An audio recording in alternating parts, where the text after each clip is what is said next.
Board of Managers, May 13th, 2021.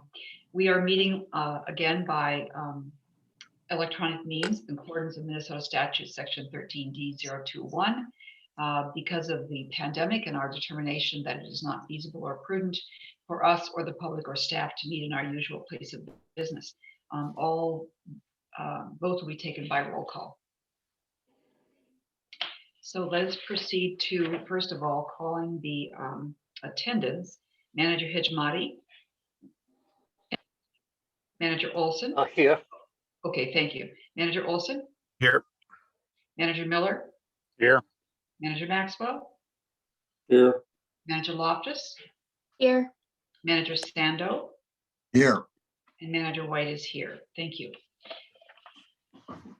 Is there any member of the public here who wishes to address the board?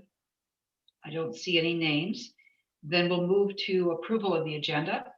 We will be removing item 11.2, which will be explained in the committee report. With that change, is there a motion to approve the agenda? Move approval. Second. Thank you, Manager Miller. Hijmati, second. Manager Hijmati. Voting then on approving of the agenda. Manager White votes aye. Manager Sando. Aye. Manager Loftus. Aye. Manager Maxwell. Aye. Manager Miller. Aye. Manager Olson. Aye. Manager Hijmati. Aye. Thank you. We have a financial report for Q1 under the information items. Thanks to Ms. Johnson. On the consent agenda, we have approval of the minutes of the April 22nd board meeting. And that is the only item there. Is there a motion to approve the consent agenda? So moved. Second. I believe that was Manager Olson who moved. Yes. And a second by Miller. Manager Miller. Voting then on the consent agenda, Manager Maxwell. Aye. Manager Hijmati. Aye. Manager Loftus. Aye. Manager Sando. Aye. Manager White votes aye. Manager Olson. Aye. Manager Miller. Aye. The consent agenda is approved. My president's report, I will tell you that the meetings I've attended in the last 3 weeks since our last meeting were for Manager Sando's onboarding and for 325 Lake Road Liaisons meetings. That is busy, very busy. Manager Loftus, can you give us an Operations and Programs Committee report? Yes, happy to do so. We had the Lake Nokomis groundwater and surface water evaluation briefing on our agenda. And staff gave us a update on the 3-year process, multi-agencies looking into research and producing a white paper on the groundwater issues in Minneapolis. Staff summarized the findings, recommendations, and lessons learned. The draft, after a third-party review by the U of M, will get finalized here. It's in the final stretch. So over the summer, it'll be finalized and rolled out to public agencies and the public. It's very informative and received good remarks from the board. I had asked that we briefly discuss the responsive model in the sense of where the program is as far as drafting and formalizing the program. And we discussed how the Edina 54th Street request fits in with that program. Ultimately, the committee asked staff to bring back the item on May 27th so that it could be more clearly reframed, so that the proposal would explicitly detail how it fits into that model as a pilot phase in a case study. So that item that we approved or removed, I guess, from the agenda this evening, that is the reason why, and it will be brought back in just 2 weeks. One side note, if I could, Madam President, on the Yes. consent agenda was the first quarter report, which I wanted to give Miss Johnson a kudos for. She's done a great job of those recently. And I am happy to note the first quarter is largely uneventful, as in most first quarters. And I hope to give a little more of a presentation or have us look at a little more closely at it when second quarter is ready to be presented. She's done a great job. Deb has done a great job of highlighting the need to knows and keeping us all informed on how the budget is progressing throughout the year. And I felt compelled to make that side note as your treasurer. So that concludes my report. Thank you, Committee Chair and Treasurer Loftus. I neglected to mention that I'd also attended the Arden Park event, which was convened to highlight the rollout, the approval rather, by Hennepin County of the climate action plan.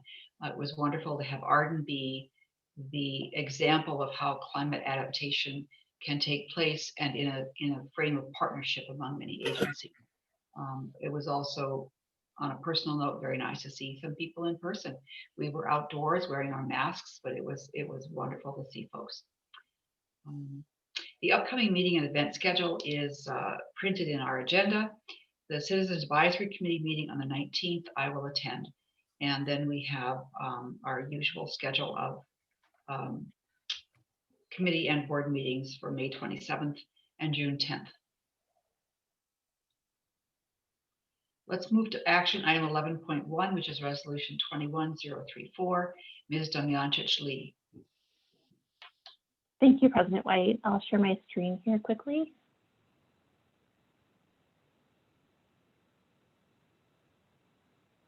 Can everyone see my screen okay?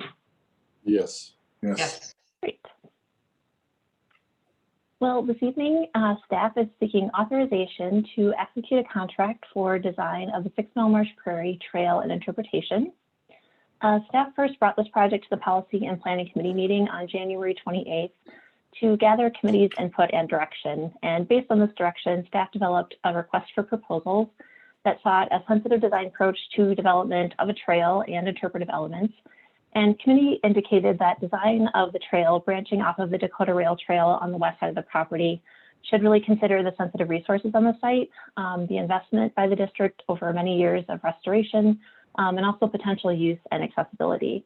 And likewise, in the design of the interpretive elements, committee indicated that the design should really creatively tell the story of the property and its place within the 6 Mile Creek Tolstoy Basin watershed, with sensitivity to the site and awareness of potential use as well.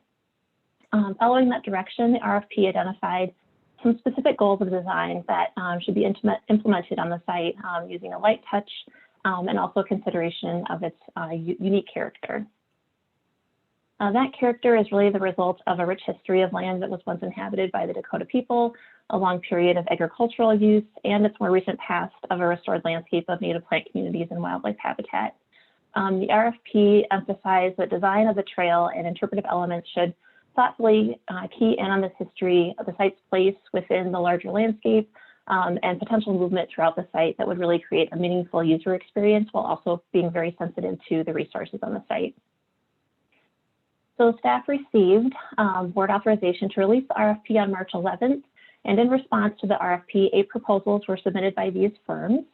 A staff team of 7 reviewed and evaluated the proposals using a standardized scoring system, which considered project understanding, the team's innovation and creativity, their past experience, and then the overall cost. Based on this evaluation process, staff chose 3 firms to be interviewed for selection to lead design: Ani Fernandez Landscape Architects, Damon Farber Landscape Architects, and then SRF Consulting Group. The interview format provided the design teams an opportunity to present their proposals, describe similar past work, and also answer questions about the submittal and the proposed design process. Based on these interviews and the quality of the written proposals, both evaluated under careful deliberation by staff, it is recommended that Damon Farber Landscape Architects be selected as a design consultant and awarded the contract for services that are detailed in the cost proposal that was provided to the board via email earlier this week.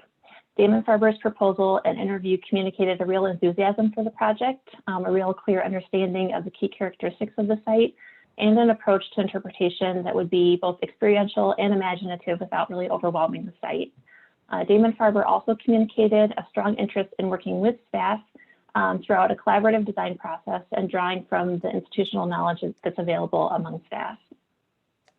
The proposal also included creative and thoughtful potential approaches to engage the community with the site, given that's maybe an underappreciated type of landscape, but is also becoming increasingly rare. The cost proposal provided by Damon Farber was also provided to the board on Monday, and as noted in the packet materials, in addition to the typical design development, regulatory and community engagement support, and development of bid documents, and construction oversight as well, staff requested an amended fee proposal to include some limited communication support during the design and construction phase, as the district will be without a communication staff person in the coming months. I'll note that the amended cost proposal is still within the projected budget for this design phase.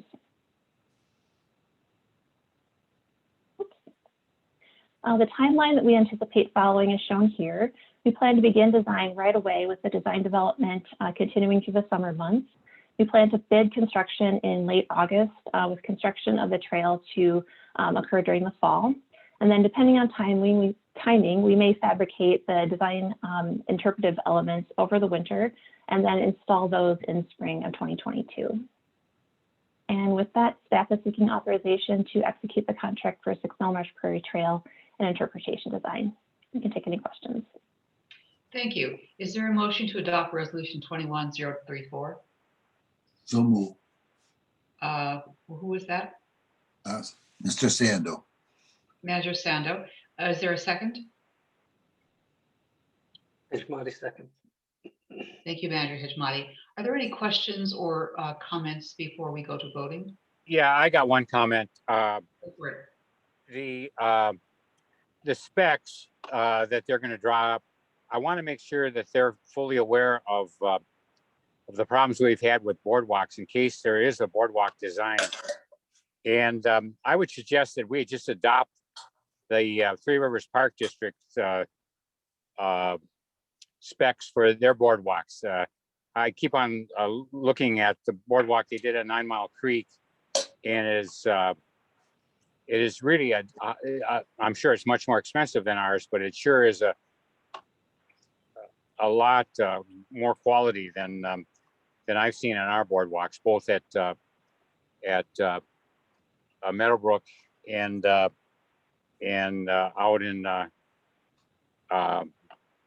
in Carver County. So I see if that makes any sense and what the difference would be in cost. I'm sure it's substantial, but the Three Rivers Park District seems to have learned through experience also and put substantial quality in their boardwalks. Manager Miller, I didn't hear correctly. I didn't hear entirely the first thing you said. Was it in case we have a boardwalk at 6 Mile, we should do something?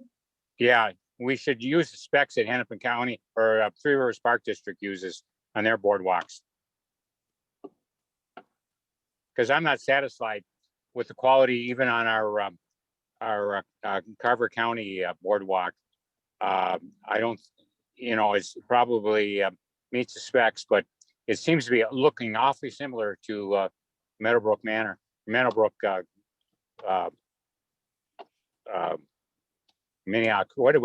whatever we call the deal on Excelsior. The Greenway? Ms. Delmiantis-Lee. I can just jump in and say quickly, Manager Miller, President White, that we don't intend to build any boardwalk on this site. We're looking to keep the trail in the upland areas to avoid any potential wetland impacts. There is quite a bit of upland on the site, and so we've not really talked about, kind of really interfering with any sort of wetland or wetland buffer and constructing boardwalk. That could also be, considered a budgetary consideration. There's a limited budget for trail construction, and we probably want to get as much length as we can out of this existing budget. So my sense is that we would not pursue a boardwalk on this site. I will, take to heart Manager Miller's comments about adopting potentially Three Rivers Park District's specifications. As everyone knows, we have had issues with boardwalk design some questions around that. And certainly they've built several and used them personally, and they do tend to perform well. So certainly they could be a resource we could draw from. Great, thank you. Thank you. Are there any other questions or comments? One comment. I would recommend that all of the managers, when they get a chance to drive out on Highway 5 to the Arboretum and look at the caliber of the boardwalk that's being built across the wetland in that new trail that's being developed. It's spectacular. Thank you. Bill, where is that now? Bill, where is that? It's right in front of the Arboretum. If you're on Highway 5 and you go past the Arboretum entrance, just head west about a half a mile and you cannot miss it. This is okay. It's right off. It's right off Highway 5 itself. Yes. Yes. Okay. All right. Okay. Thanks. Anything else? All right, then voting on the resolution adoption. Manager Hejmati, Aye. Manager Miller, Aye. Manager Sando, Aye. Manager Loftus, Aye. Manager White votes aye, Manager Olson, Aye. Manager Maxwell. Aye. Thank you all. Thank you, Laura. Thank you. Next, 11.3, which is resolution 21036. Mr. Whisker. Yes, thank you, President White and board members. Resolution 2136 for your consideration this evening would authorize the administrator to execute a contract with Stantec, formerly WENC, to provide outreach services that would support a suite of key initiatives and keep them moving during the transition that we're undergoing with our outreach program. The contract that's being requested for authorization this evening would be in an amount not to exceed $48,703. And just by way of background, as everybody knows, the Watershed District's outreach manager, Trevor Bourne, is going to be leaving us at the end of May. So taking a first things first approach to the transition of that position, I wanted to make sure that we have the support needed on deck and in place. And to do that, we've been looking at key initiatives across the organization, and where we have existing or proposed contracts for work, we're having conversations with our consultants and vendors to examine if they can provide increased support on an outreach front. You just heard about that from Laura Damiancic as she talked about building outreach into the consulting contract for 6 Mile Marsh Prairie work. And we're doing it, of course, with HDR as well to make sure they're prepared to provide direct outreach support on an as-needed capacity for 325 Blake as well. So tonight's request to contract with Stantec is tied to the fact that they're already doing work on a suite of initiatives for the district in a technical capacity and are familiar with other initiatives we're working on as the Watershed District's engineer of record and with Chris Meehan as our client manager. So we've worked with staff to identify the need for outreach support in 5 key areas that are framed up in the RBA and the proposal. Approximately 16,000 for rule revisions in the responsive model, 16,000 for drafting the Long Lake Creek roadmap, taking that out of technical work into plan format, 5,000 for transitioning our climate action framework into a degree of polish and fact sheet format for internal, external consumption. 3,000 for helping to develop our 2022 budget work plan, the graphic rich work plan document that accompanies our budget. And then we've budgeted just over 7,000 in as needed support with an emphasis on ongoing as needed support for managing the website and the web content. So support on those initiatives, I think I pretty much just covered it, but it's anticipated to include things like drafting and review of written content, graphic design, layout, production of fact sheets, some guidance on stakeholder engagement planning for the rule revisions and responsive model, and then website support. And there's more detail, of course, in the RBA and the attached proposal. So I would recommend the board pass the resolution this evening authorizing the execution of this contract with Stantec in an amount of not to exceed $48,703 $703 on advice of council. And before you take the item up for consideration, I would just offer 2 notes regarding the transition of the program. First, in establishing the contract and outsourcing some of the production of our outreach materials, I'm anticipating that we're going to learn quite a lot about the potential balance of work and responsibility between staff and our consultants, which I hope and think will ultimately inform the balance of the program and the roles of our outreach manager, the graphic design web position, and the engagement planner long-term. So in addition to filling a need, I think we'll actually be able to use this to learn about workflow and balance of responsibilities in the program moving forward.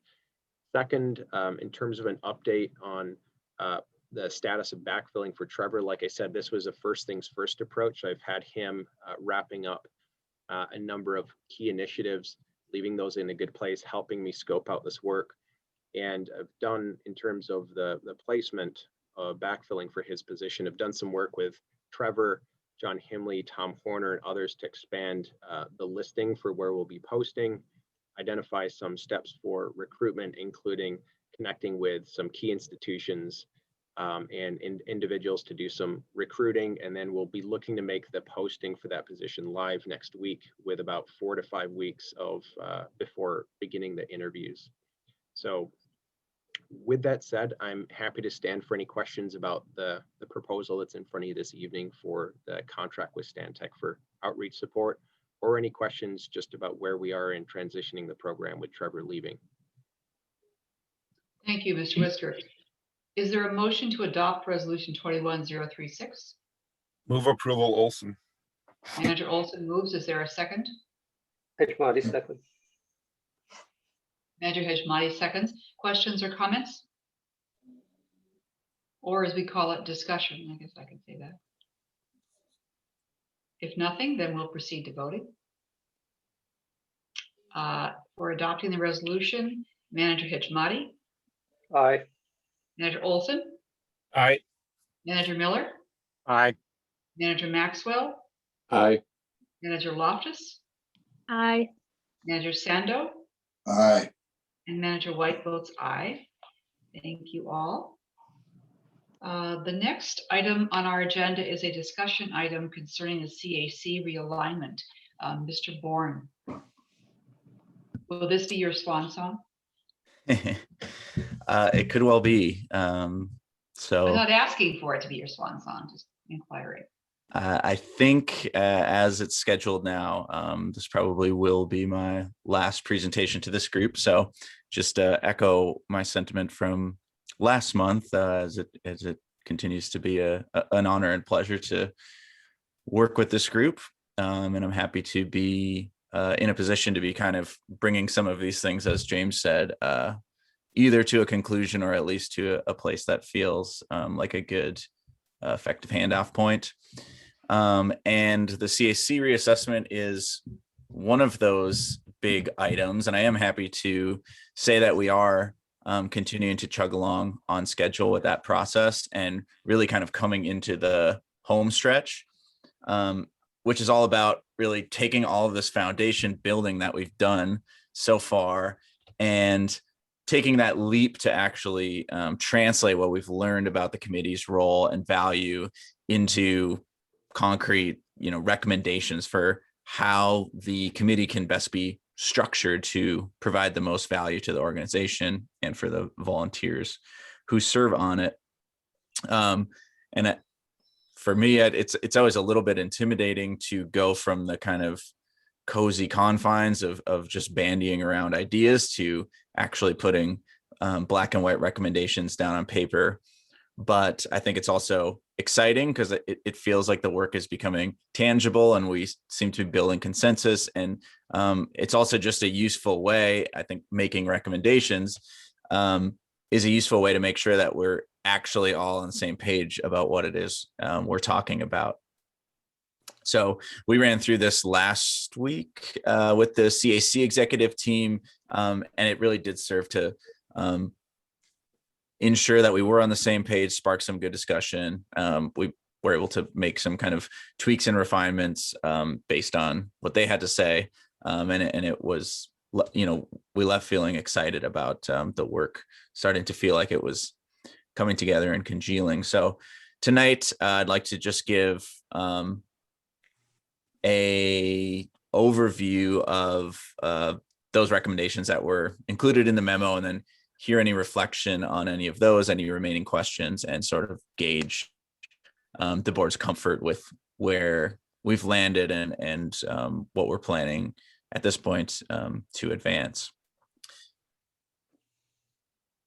Before I jump into that, I'll just see if there's any questions.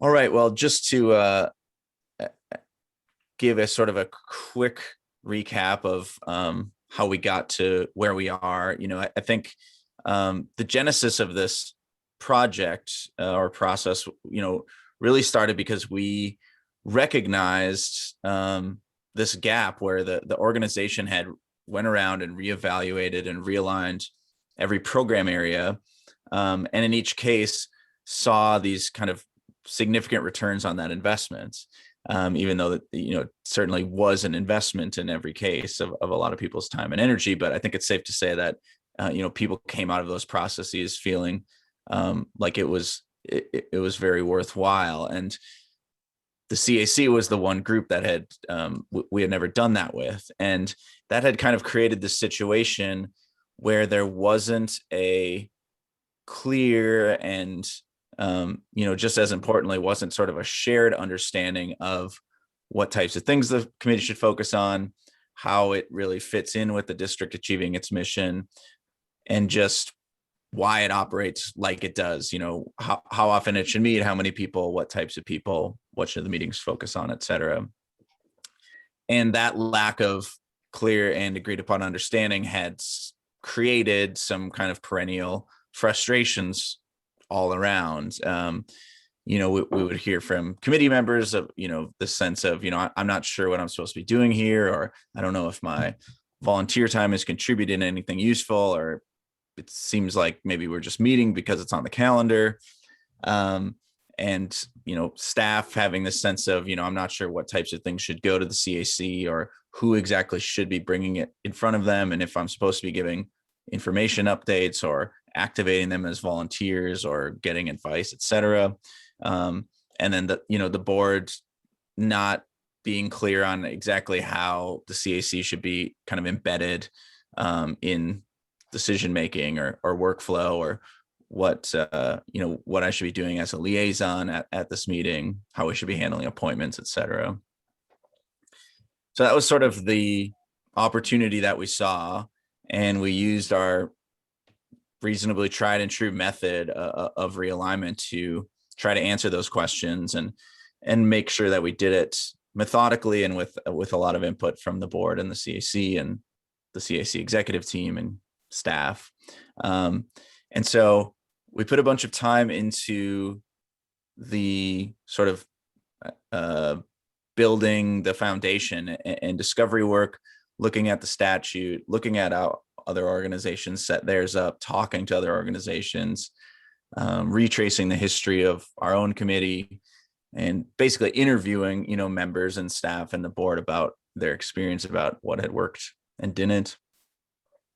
And out of that, this consensus started to emerge around the core kind of center mass value of the committee, which we've touched on at the last couple of touch points.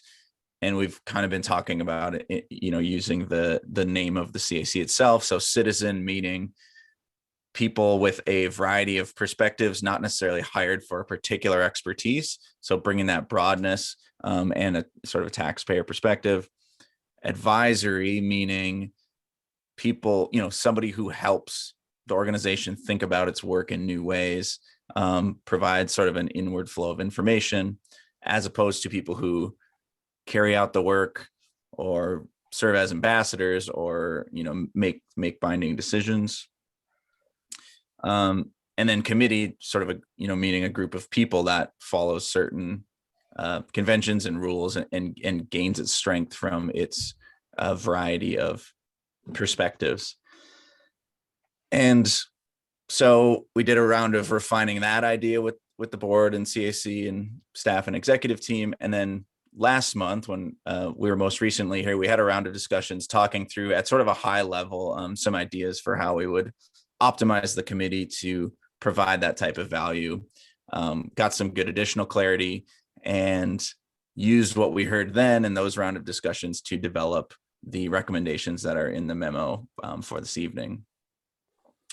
So, like I said, I'd like to just step through some of the highlights of those, take any additional ideas or questions, gauge general comfort. But before I do, I'll just pause a moment and see if there's any questions on just sort of the background and how we got to where we are.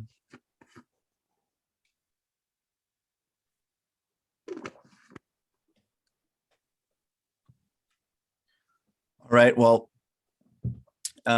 what worked well for our discussion with the executive team was just kind of tick through some of the main highlights and pause for any discussion or questions after each. And then at the end, I'll be happy to take any additional questions or comments on any of the other kind of finer details that were in the memo. The first category had to do with the just focus of the meetings. What should a CAC meeting, kind of usually accomplish, and what's kind of the template for it? And the headline here is really structuring each meeting around a single key initiative, which is different in some iterations of the CAC. It's been structured more like a board agenda with like a bunch of brief, updates that provide some flow of information, but don't really provide the space for the type of stress testing, vetting, asking new questions, helping us think through communications that we've positioned as their core value. More recently, the committee has, had a few instances of sort of going deep on a single topic over several months, which also has its benefits, but requires a tremendous amount of overhead. And it sort of means the committee is not touching as many issues and providing, initiatives and providing its value to those. And so, the recommendation here is really structure each meeting around a single key initiative, and have the person leading that initiative, whether that's a capital project or policy or organizational change, have the person who's in charge of that give, it's sort of like being the only agenda item at, a board committee meeting, where you give sort of a medium depth interview of the initiative. Sort of challenges, a great challenge for them to be able to articulate the full kind of story or arc of the initiative to a group of people who have kind of 1 foot in and 1 foot out of the work, haven't been along for the ride, and then sort of set up the second half of the time around discussion.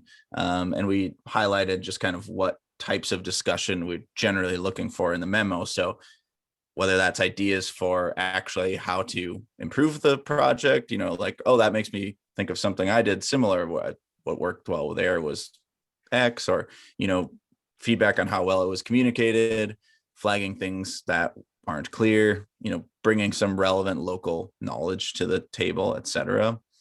And then also doing so, in addition to the value we are getting,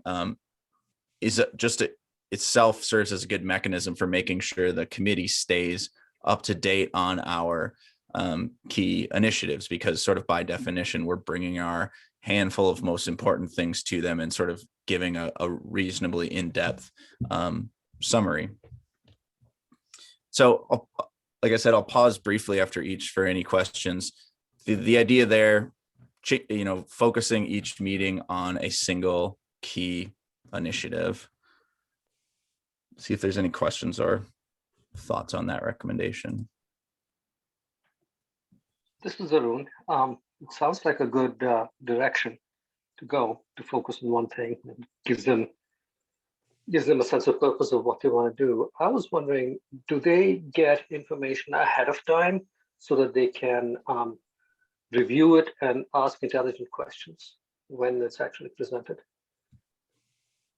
Yes, thanks, Manager Hedgemati. They do, and this is explicitly a recommendation in here to continue the practice of providing a essentially agenda packet ahead of time, as we do for the board. And so that not only provides, like as you said, contextual information to sort of get the wheels turning for people, and it also is a good occasion for the person running that key initiative to, much like their presentation, to sort of put the story of their initiative into writing. Okay, thank you. And then when the discussion is completed, did the CAC think about a form in which to respond? That is, is there some way it's going to be documented saying this is what we recommend, or is it just comments, or are we asking them for something specific, saying tell us what you think? Or I was wondering in what way we were going to document their feedback to us and how we were going to use that. Yeah, Manager Hejmati, we will continue to produce minutes on the meetings, as has been our practice. So that's kind of the primary way that the feedback is captured. As to the types of feedback we're looking for and how we're soliciting it, I'd mentioned we have in the memo some sort of guidelines of the types of questions or comments that we kind of envision getting or looking for from the committee. And again, that's, relating things back to your sort of professional experience, or bringing sort of relevant local knowledge, or flagging things that aren't clear, or giving suggestions on how you might communicate it better, et cetera. And kind of working that into the onboarding of committee members as the clear expectations. And then as for how that will be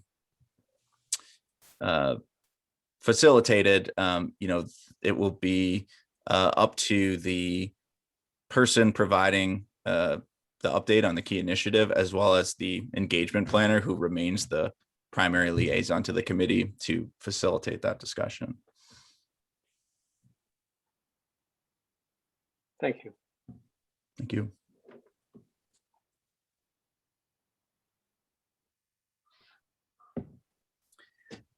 Well, the second kind of bundle of recommendations have to do with schedule and meeting frequency. I think the key recommendation here is that the committee will have a base schedule of meeting every other month, so 6 times a year, with the option to scale up and call additional meetings as needed if there's a sort of time sensitive milestone or just additional things to be dug into. And that differs from the current setup of meeting every month and then sort of canceling if there isn't something pertinent. So the idea there is really sort of following our general principle of focus, and trying to put everyone's time and resources behind the kind of most important things that move the needle. Making sure we're not meeting just to meet, which has been a periodic frustration of the committees. Something we had heard from the OPC is and CAC is, making it easy to scale up rather than scaling down and canceling meetings. And then just trying to be judicious about our use of our volunteers' time, and knowing that if we can rein in the sort of time commitment required, that might make it accessible for more types of people. And the way that would basically look, as recommended here, is that, so that's 6 base meetings, 2 of those more or less fixed, a year ahead type meeting in January, and then a look at the budget and work plan in July. And then those remaining 4, and then any additional ones scheduled, would, as I mentioned, sort of each focus on a single key initiative, which we would schedule out every 6 months. And the sort of last detail in that bundle of schedule that we didn't actually have a recommendation for, but did raise the question in the memo, and we'll be interested to hear if there's any perspectives on this from the group or the CAC, is just whether adjusting the time of the meeting, which is currently from 6:30 to 8:30, to something like 4 o'clock to 6 o'clock, would maybe make it a little bit less disruptive for our volunteers, and also may, expand the pool of interested candidates. So that was not framed as a recommendation, but just an additional detail raised as a question in the memo. So I'll pause to see if there's any thoughts on that schedule category. Did the individuals that we're talking about, like afternoon meetings, were they all for that? That to me would be harder to get to for a lot of people than the evening one. Yeah, thanks, Manager Maxwell. And we have discussed this with the CAC executive team committee. We haven't talked to the full CAC, so we don't really have a good gauge on that. So yeah, and the sentiment has sort of been the same, which is there's just trade-offs either way. There's, if it's in the middle of the work, what is commonly a daytime work hours for people, that's relatively disruptive to them, even though it's fairly it fits in well with the organization's workflow. And then the evening, is not at 6:30 to 8:30, is not at risk of overlapping with kind of common daytime working hours, but gets into, family and dinner time. And so the idea was, if there's a sort of a compromise where, once every other month, maybe somebody who works a 8:30 to 4:30 schedule has to leave at 3:30 to make a 4 o'clock meeting, but is out of there by 6. Planning on seeing if that's appealing to the volunteers. Could you do that by having both times set up and then the majority rules?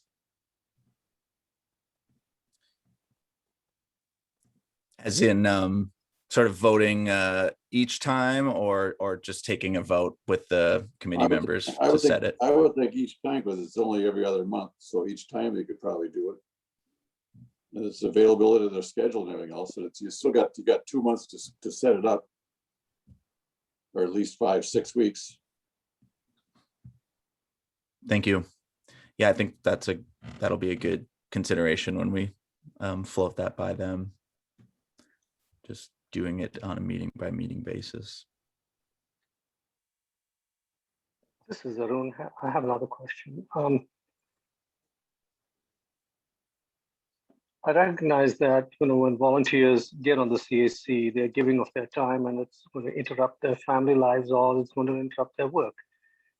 Would it make it easier for them if some of the meetings were done online, rather than them having to spend the extra time to travel out and travel in and do all that kind of stuff?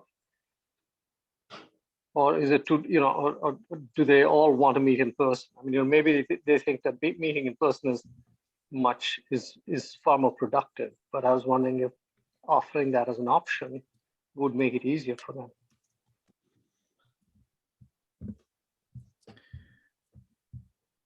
Thanks, Manager Hedgemati. I think that's a good question to forward on to them and see, and just gauge their interest.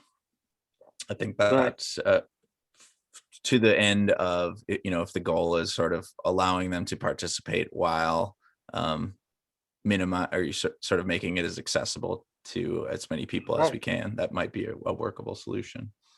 Yes.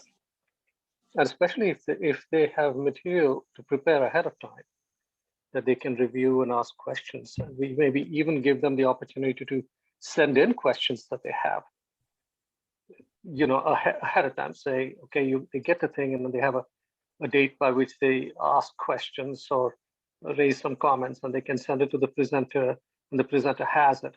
Then when they come into the online meeting, they will be much more engaged, because they're coming forward with very specific questions of their own. And so it'll make the online meetings more engaging for all of them. That's one of the difficulties with online meetings, is engaging people. Thank you, Manager Adjamati.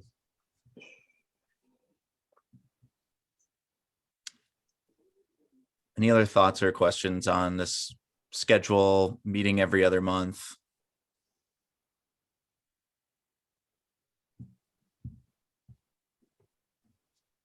All right, well, I think the next batch of recommendations had to do with membership and what types of people serve, how we reach them, how often there's turnover, etc. I think one of the notable items here had to do with terms. Right now we have 1-year terms and sort of usually by custom just reapprove whomever wants to be reappointed, and then if there are open seats, fill those. And we had heard this desire to basically balance with membership, having a flow of fresh perspectives against having some continuity. And so the recommendation here is expanding the terms from just 1 year to 2 years to give it sort of enough time to really get up to speed and see a variety of initiatives. And then in tandem with expanding the length of terms, to which there's no limit, that the terms would be, or the seats would be filled competitively rather than sort of just automatically re-upped by custom. And there's no term limits. People are encouraged to reapply, but the expectation was that would be that every seat would be filled competitively, and they would be done through staggered terms. So every year, half of the seats on the committee would be up for being competitively filled to ensure that people who want to participate in the CAC sort of have a chance to apply to do so.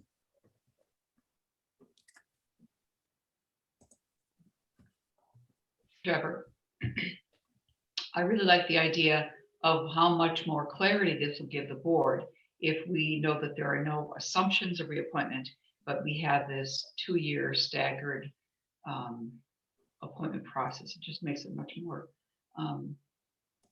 straightforward. Thank you. I think the good part about the staggering too is that you're always gonna have some kind of leadership there, not with with the turnover, instead of just everybody walking in. There's too much catch up to do with that, so that would make a lot of sense too. Especially because it's only 6 meetings. This is the room. Sorry, this is the room. Because there's only 6 meetings, it might take more, to easily take a year for the person to get familiar with what's going on, and then you give them another year, and then hopefully they re-up. Balancing the fact that we need fresh blood and fresh ideas with having people who already have the experience, and I'm going on the second part now, those who have the experience. Is there any thought of perhaps on some of these projects that one or the other,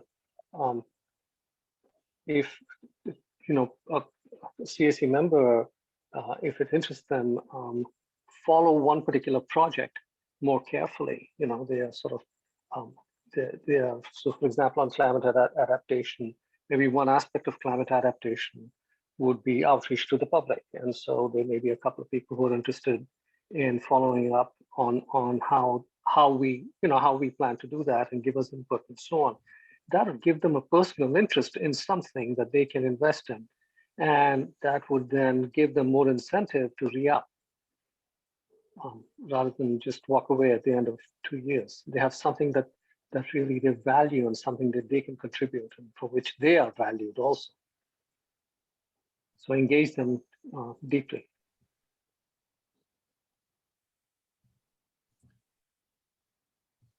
Thank you, Manager Hachmadi. I like that idea. I think we don't have any sort of recommendations specific to that mechanism, but I think it's a good one to think about. And I think one way it could potentially work is, we've basically built on a structure of periodic, set schedule of meetings with the ability to sort of scale up as needed. And so if there are people who show a particular interest or have a particular expertise in something that's relevant to one of our key initiatives, that could be something that's sort of called on ad hoc as a person or a small group of people by that leader of that key initiative as sort of an additional sounding board. Right. That would be really great.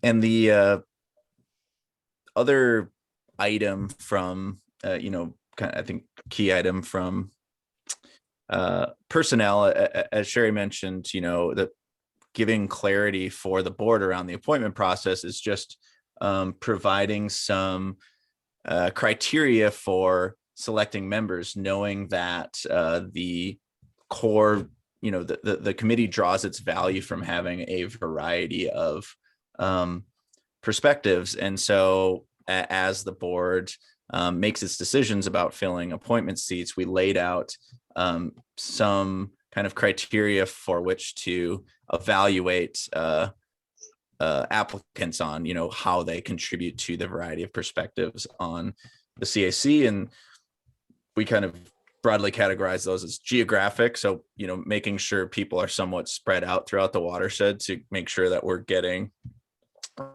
sort of a variety of perspectives and inward flow of local information that represents our full watershed. Demographic, so knowing that we do have a large and culturally varied area that we cover, seeking to have the committee reflect many different types of people along demographics like ethnicity and race and gender. And then professional variety, given that we know that one of the key ways that people provide value is by bringing their variety of professional backgrounds to the committee and having that enhance their value as an advisor.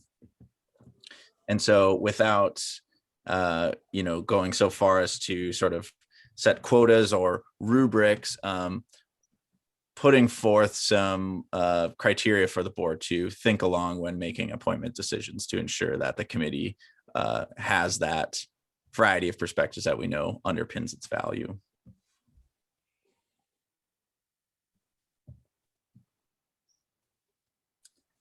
And I guess I would also add as a sort of corollary to that, we know that the degree to which the board will be able to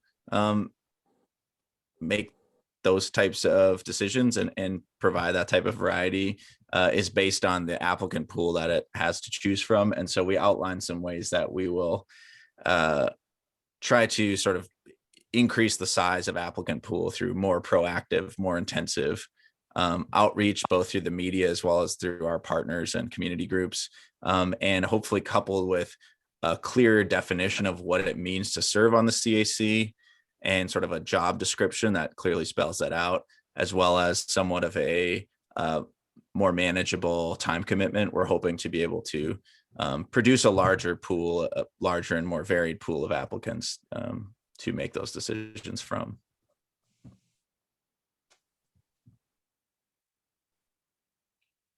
This is Arun. I'm very glad to hear that we're going to be doing something proactive to reach out to increase the pool of applicants rather than the way we have been doing it in the past, which is sort of hit and miss. I had a couple of questions. One is, you said we want to have a diverse group, and I wondered if there was any particular method we were going to use to reach out to ethnic or minority populations, BIPOC populations. Yeah, thanks, Manager Edgemati. I think without having a lot of detail, I think at the last discussion, it was suggested, and you've brought it up before, is not just relying on sort of our traditional communications channels to get the word out, but working through some of our partners and community groups that reach people along different, for instance, demographic lines. So without having sort of a list of who those are, I think that sort of will underpin the strategy, is getting the message out farther and wider, and particularly through some of these groups that reach people that our more traditional channels don't. Okay, thank you.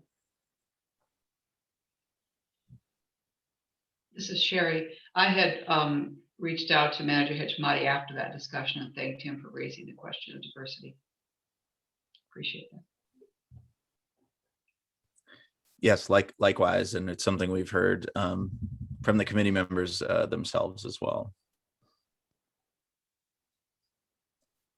I had another comment, which is that when the names come up for approval to the board, in the past when they've come up, my experience is, the recommendation has come through, but I don't have a sense of why they're being recommended or in what way they're going to contribute. And so I would really appreciate getting some perspective on what a particular applicant is bringing and what they can contribute and what they're interested in and what brings them there, and more than beyond just the resume, which is just a listing of the different things that they've done. So I get a dynamic sense of who this person is and what they want to do and why are they here, and what's their burning desire to be on this team. That would be of interest to me. As I listen to the applicants, I will be drawn to a person who says, I'm doing this because this is what really interests me, and I want to do climate adaptation, or I want something, whatever it is that they want to do. And that I would be much more inclined to vote to appoint a person like that than just based on that experience. Thank you. Yeah, I think that fits into sort of one of our, after we get kind of clarity on these recommendations, we have sort of a list of to-do items, and one of those, such as making a job description, dialing in some of the machinations of how these terms will work. But one of them is, what information we collect from an application. Like you said, a resume really only captures some of this professional, variety that we're looking for, but we know we're looking for perspectives that are varied along, in addition, geographic and demographic lines, as well as just, we want people who are whose interests match what the experience offers. So I think that's a really good thing to think about as we think about what we ask in that application process in order to give the board the information it needs to make those appointment decisions. Right. Thank you. Thank you. And those are sort of the highlights, recommendations from the memo. I'm happy to take any questions or comments on anything we've discussed so far, or any kind of additional items that piqued your interest from the memo. So I'll pause for a moment and see if there are any. Is there a date that you'd like to finalize this by? Yeah, that's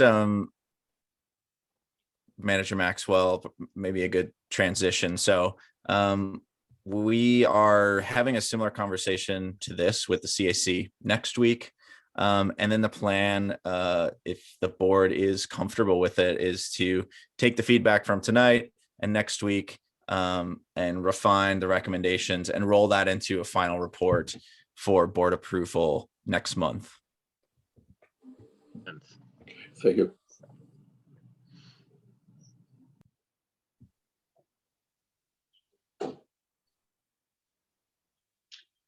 if those are all the questions, we'll thank Mr. Bourne. One last And question. Go ahead. Trevor, is this also the last time with your new adventure that you'll be wearing a tie? Well, I think the whole point of an adventure is you're going to end up in situations that you couldn't even predict. So Well said, Trevor.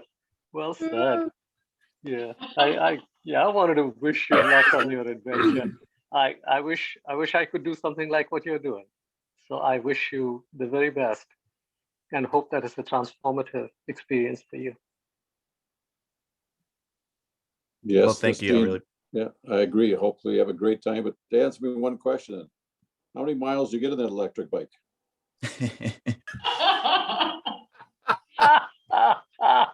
No respect. No respect.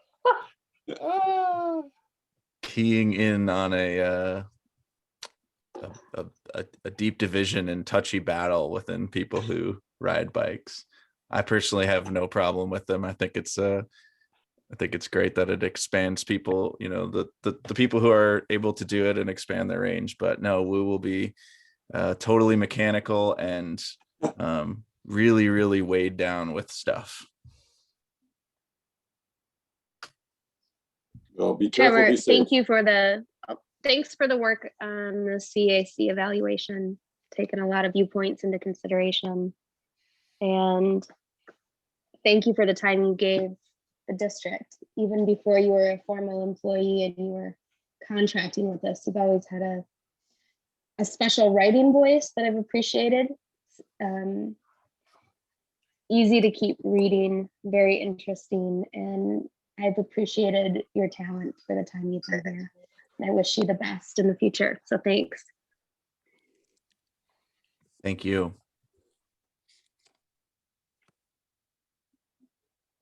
And yeah, like I said, I really appreciate the kind words, and it's been like I said, an honor and a privilege to be able to work with this group, and look forward to wherever our paths might cross next.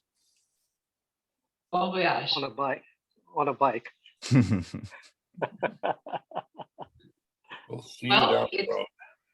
time for us then to move along to agenda item 13.1, which is an update on the 325 issues. And I see that a member of the public has joined us. And I assume it's Ann Blake from Lake Road Coalition. And we'll turn this over to Mr. Hayman and Mr. Sherman. Sure. Well, you'll get me first tonight. Thank you, President White and board members, and welcome to Ann. I'm just going to share my screen quickly, although I'm planning to talk more at you than expect you to read this evening. Let me know when you see my screen. We We've see got it. Yep. Great.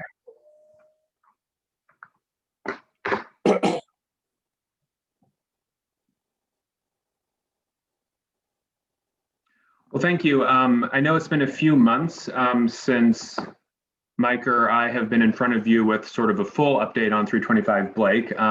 You've certainly received information in the interim through James's administrator reports, as well as emails to the whole board and our various liaison groups to the project. But we are excited to be here this evening with updates and some reports on progress. So we've talked about from the beginning, we've been proceeding along sort of parallel tracks of design and engagement with the development community. And this evening we have updates on both. And I think what's most exciting is that these two tracks are really starting to merge in a real way. And we'll sort of step through using some diagrams that we showed you before where we are in each process. But I'll sort of take a deeper dive into design and then hand it over to Mike to walk through our progress working with the development community. I know this graphic is probably a little bit small, especially for those of you on phones or iPad, but again, it's really just to illustrate that we've taken the opportunity to get some early work started on the design of the district's stormwater and greenway project, at the same time that we've been working to recruit a potential pool of development partners. This will ultimately put us in a strong position once we do start working with a preferred developer. But it also allowed us to sort of use this initial 5 or 6 months to not waste time and sort of get out and talk with the community, talk with various stakeholders, and really get our ducks in a row before we start in design in earnest. So looking at sort of the top row of this diagram, you can see throughout February and March, we held listening sessions, which is sort of the bulk of my presentation this evening. That led into a process that HDR undertook with us, looking where the potential conflicts between differing groups' views for the site were, as well as where there was significant overlap. And this ultimately made its way into sort of a set of criteria, which we'll also touch on tonight, that has helped us as we're looking at development proposals, but really is forms the basis for a trade-offs analysis, which we'll be getting into, and forms the basis for actual design concepts, which will be upcoming prior to our next community meeting, which is slated for late June. And that gets us into sort of a joint design process with the developer. So I'm gonna walk through the listening session process, as well as the community survey that we had online to complement that, and then talk about next steps in the design process. And I'll pause at the end to take any questions that you have about that, but certainly we can answer questions throughout the presentation this evening. So as I mentioned, the design work that we've undertaken with HDR to date has primarily focused on collecting as much information as possible from different groups that hold an interest in the 325 Blake site. Prior to getting into actually drawing these concepts out, really making sure we have an understanding of what the desire for the site is. Our primary method for conducting this was through a series of listening sessions, but we also complemented that with an online survey and meetings with different partner agencies whose missions also touch on various aspects of the site. So that would include agencies such as Hennepin County, Three Rivers Park District, and Met Council.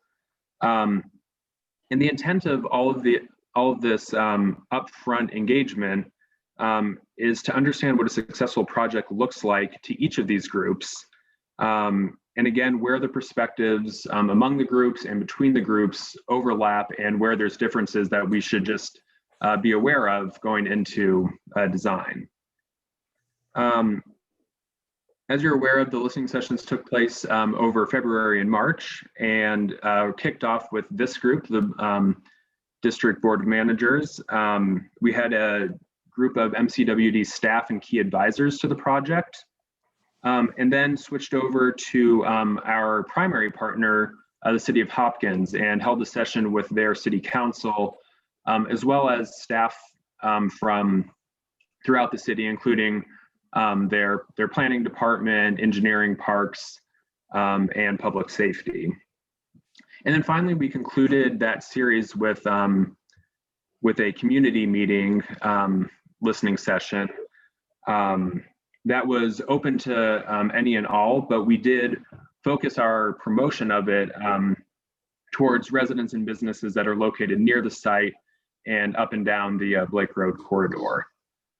About 40 people attended this session, which was great. And there was enough interest and participation that we broke up into smaller groups to facilitate sort of more intimate small group discussions and really allow everyone their chance to say their piece and respond to a series of prompts and questions from our designers with HDR and get into more of a conversation rather than just sort of an opportunity for each person to make a single statement, which I thought was really great.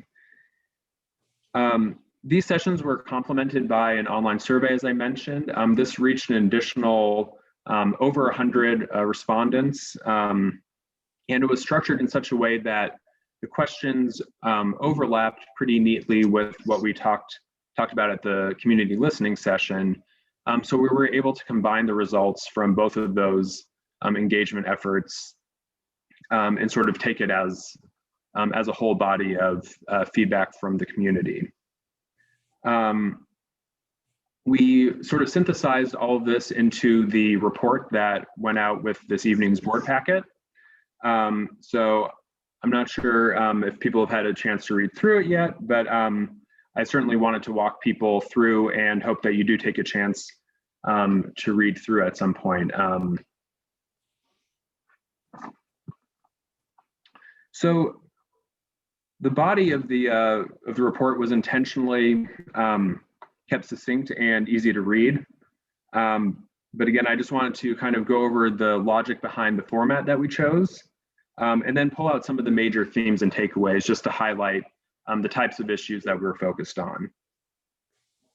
We decided sort of for ease to organize our report along the same organizational theme as the City of Hopkins 2040 Comprehensive Plan, which focuses on 4 different environments: the natural environment, social environment, economic environment, and built environment. And one of the benefits to this is there are a lot of policy documents floating around that sort of govern or help guide what will happen on this site. So it was nice to take this opportunity to align, to align our goals with a major policy document that the city has worked hard on. I think the other nice thing is that actually these 4 environments really do speak to the nexus at which our site sits. So there's certainly a natural component, but there's all sorts of economic and social aspects to this project as well. So under each one of those sort of organizing themes or environments, we summarized what we heard in each listening session and survey results and attempted to pull out any common threads, but also highlight areas where opinions differ and will likely face trade-offs in the future.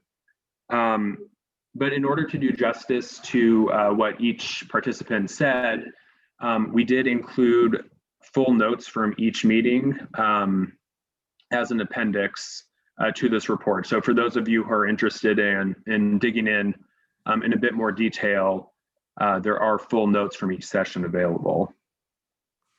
And then finally, the goal was bigger than just simply documenting what we heard. We also wanted to take one step farther and get into what that means for design of our project. So HDR took the opportunity under each section to sort of translate what we heard into design implications. And in order to make sure that those sort of comported with reality, they also checked those assumptions against, again, various zoning and policy documents and technical documents that we've provided them over the last few months as they made those initial design recommendations.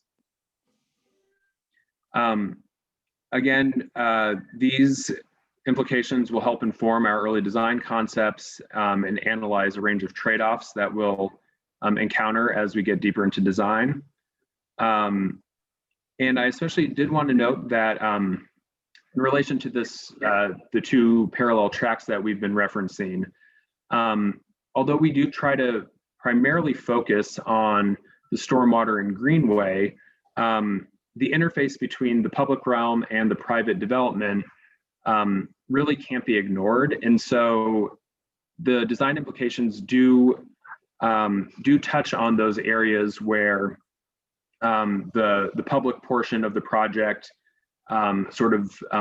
meets up with the private development, with the goal of making sure that each of those components complements each other and doesn't detract from either one's purpose.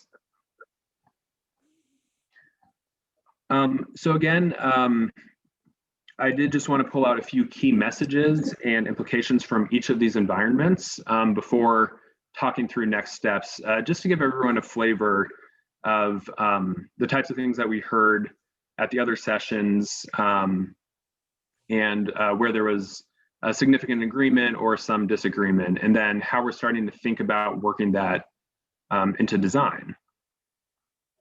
So starting with a natural environment, there was nearly universal desire to have nature be a major presence in an otherwise urban setting. There was a range of perspectives offered on how manicured versus how wild the natural setting felt. But there was some general agreement that the areas closest to the creek should remain more wild and green, and that any areas that are more heavily programmed or designed would be best suited in the interior of the site or along the roads. There was also a recognition among groups that there is an established system of parks and open space in Hopkins and St. Louis Park. Most close to the site is obviously Cottageville Park and the Minnehaha Creek Greenway. So everyone sort of recognized that the site should complement these already developed open spaces and park lands, not replicate them. And then finally, as it related specifically to stormwater, there was a strong sense, especially from the district groups, that it'd be important to maintain the functionality as well as the aesthetics of any stormwater facilities that come onto our site. And again, this gets at that we're looking to make water a central feature of the site, so it has to be more than simply utilitarian treatment of the regional stormwater. So HDR took a crack at working these observations into design implications, and suggested things along the lines of unobstructed physical and visual access to Minnehaha Creek, considering a range of types and scales of recreational activities, but maintaining a focus on water-based activities, and then working with our future development partner, with their designers, to make sure that the built components of their portion of the site allow us to maximize the size, but especially the quality of the public areas. Moving on to the social environment, we heard from many of the participants in both the survey and the listening sessions that the Blake Road corridor is a extremely diverse corridor in Hopkins, and there's really a desire to not only maintain, but to enhance that diversity. And also due to the site's location and its size, people viewed the site as both a neighborhood asset, but also as a regional destination. So some of the design implications stemming from that include the need to consider a variety of residential unit types to accommodate residents with different needs at their stage of life, as well as public spaces that serve a population with a range of preferred activities that they use open spaces for. Along the economic lines, many participants expressed a desire for neighborhood serving uses.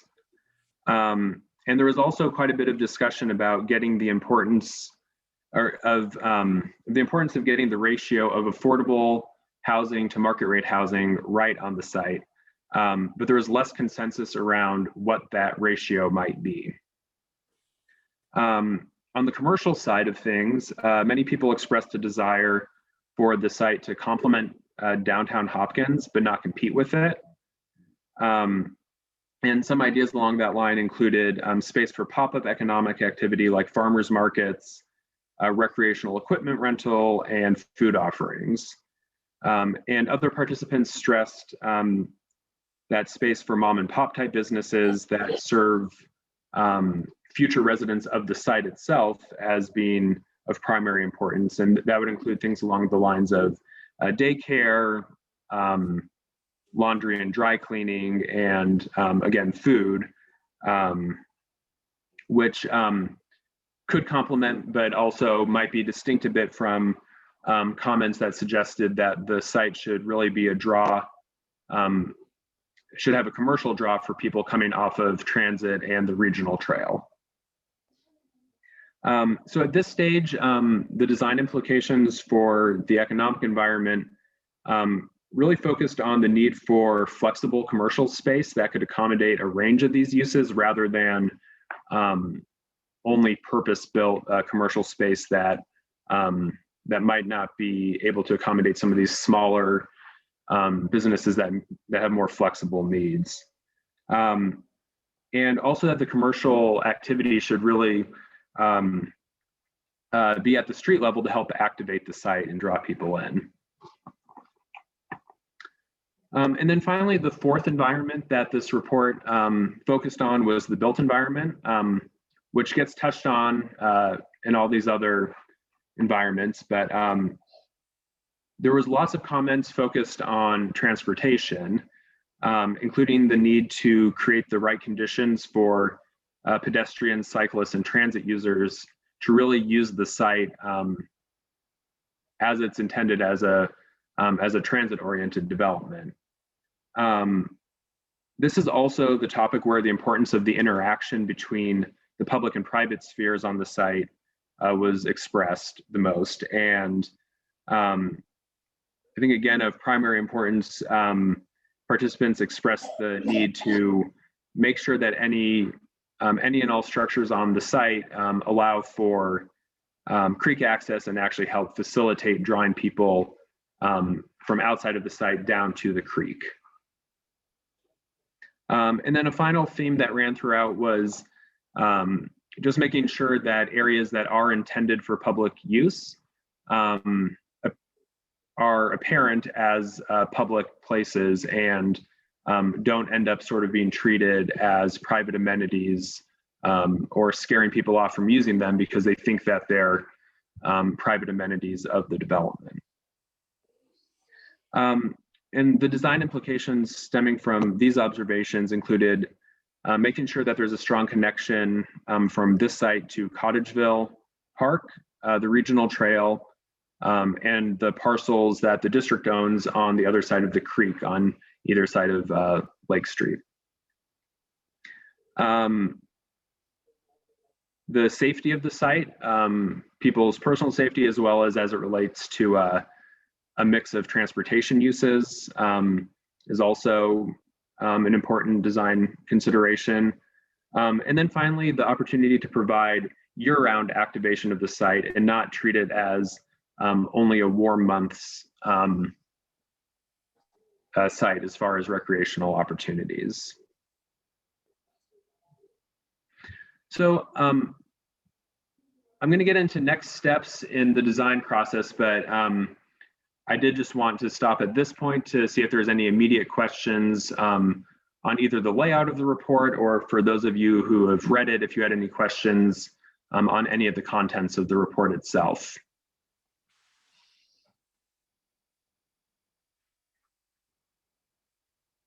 Hi, Gabe. This is Jessica. Sure. I did have a chance to read a lot of it, and it confirmed a lot of what we've thought, but there were a couple of points that struck me. First, the importance of nature, which I think is terrific, and is our focus as well.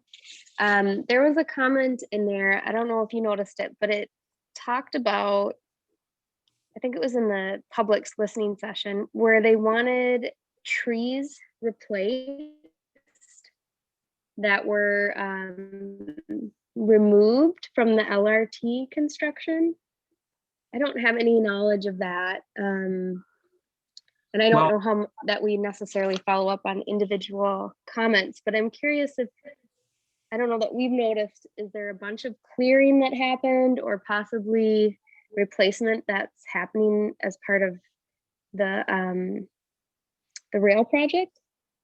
Well, I can, I know there's people who have been in the Twin Cities a lot longer than I have, but generally speaking, there was concern going through Minneapolis and some other areas, areas that sort of used to be forested were cleared as the rail project came in. And so I don't think there's any the consideration is not so much replacing trees one for one on our side as I think more of a, just making sure that our goal is to maintain the vegetation along the creek that's on our site, and make sure that there is still a ribbon of green that kind of runs along the regional trail and connecting all of these open space sites. So that's my take on it, but I can certainly let others who have more experience speak up. Manager Loftus and Chair White, if I may, this is Mike. This is Dick Miller.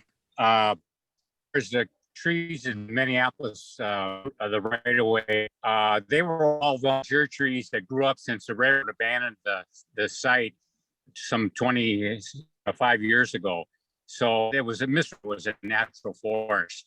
It's volunteer box elders, and much of the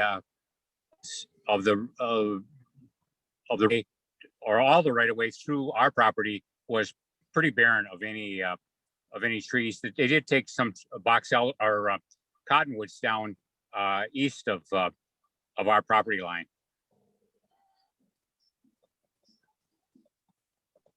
Manager Loftus and Chair White, can you hear me okay? This is Mike. Yes, go ahead, Mike. I appeared to be having some microphone issues. I was trying to speak up a moment ago. Manager Loftus, that question, and that's a good one, that's actually specific to the rail corridor along our site where they did a full clear cut of all of the volunteer trees that Manager Miller was referencing, excuse me, that had grown along the Three Rivers Park District Cedar Lake Regional Trail. So for the construction of the Southwest Light Rail line and the reconstruction of the trail system, they did completely clear cut what was previously there along the rail line. Most of it was volunteer and buckthorn and I guess what would be characterized as typically undesirable species, but it did create a completely different aesthetic. And we did hear that in the community meetings. They would like to see some replacement of that as well. This is Gene. I think they would look at that as more of a buffer area than just for the whole area. I think is what they're trying to. Whoever wrote that in, I would think that's what they're trying to do. Where the trees were taken down was on the right of way, not our property. Yeah, no, I know, I realize that, but I think the people are they say they just want a kind of a buffer from the biking trail that goes there to the side.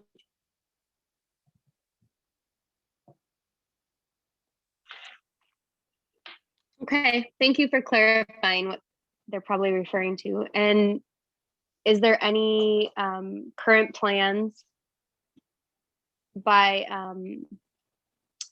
the rail authority or Three Rivers to do any of that planting, or is that something our project needs to consider? Manager Loftus, managers, it's certainly something that our project will consider as it relates to our property. I know a lot of the area where the clear cutting occurred, which is directly adjacent to the parcel boundary, there is now a stormwater swale. So one component of the reconstruction or the rail construction and new trail system, there's a stormwater swale that's accepting water from the grade separated tunnel where the trail now passes underneath Blake Road.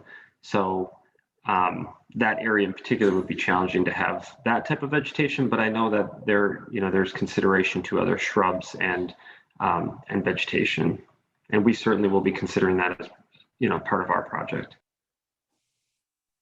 Okay, thanks, Mike.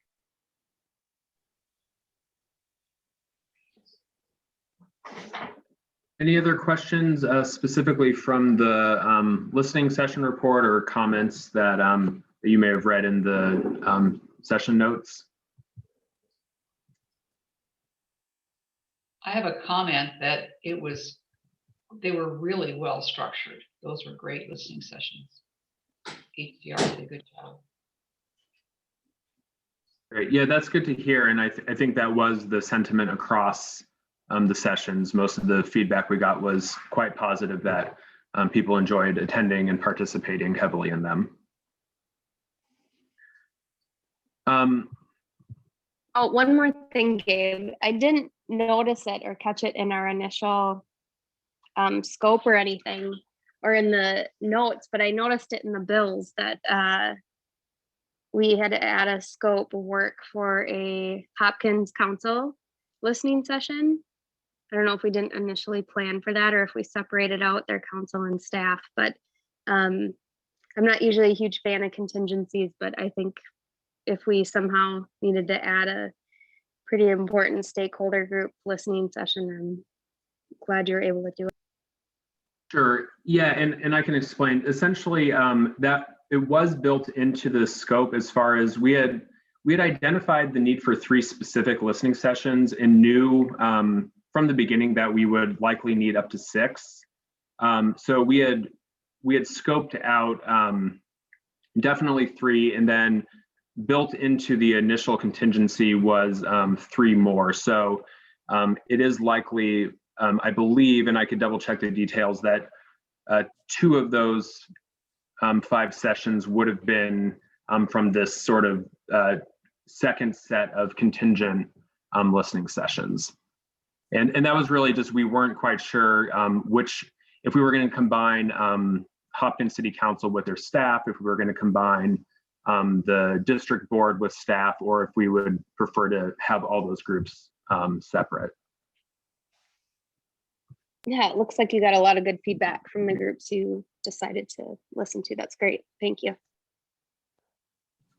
Sure. Mike or Gabe, I have maybe a leading question rather than like a detailed question. Just wondering, Mike, if you could just speak broadly to the themes that you saw standing out in the feedback that we received and how you felt that aligns with our vision and the city policies. And I guess where I'm going is I was in those listening sessions, and it felt like from the public side, there's just a clear mandate almost for the project that we're trying to deliver. People are really anxious to see the green footprint, and we're really championing and calling for the district's work, but you might be able to embellish a little bit. But that was a key take home for me in terms of the community listening sessions. Sure, yeah, thanks, James. I'm going to say James.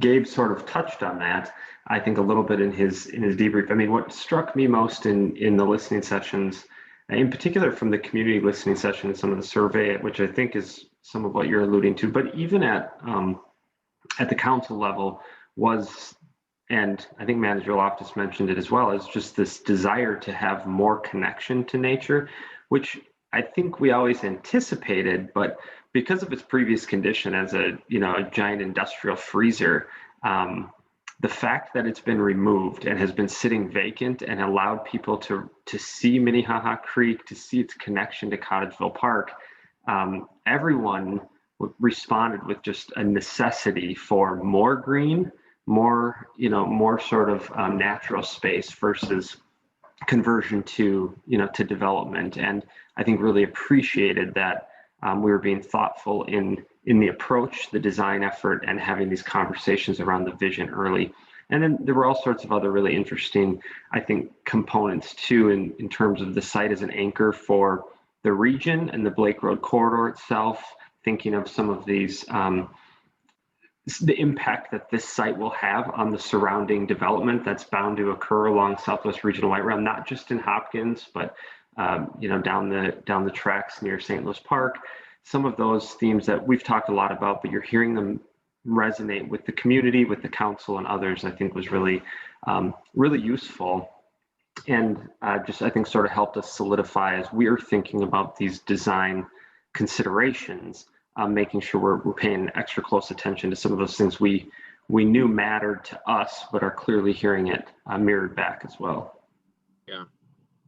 Yeah, I think what stood out for me in all the listening sessions is I think we anticipated we might hear, support for green space and nature and environment, but it was so strong in every single group that we talked to. And it was in really focused ways. People really had, it just felt like a mandate. And that's what really landed with me is how strongly people were calling for it, and that they really got what we're trying to do, and were almost mirroring back to us balanced urban ecology, probably without ever having read the policy. And so I think that that was what got me very excited.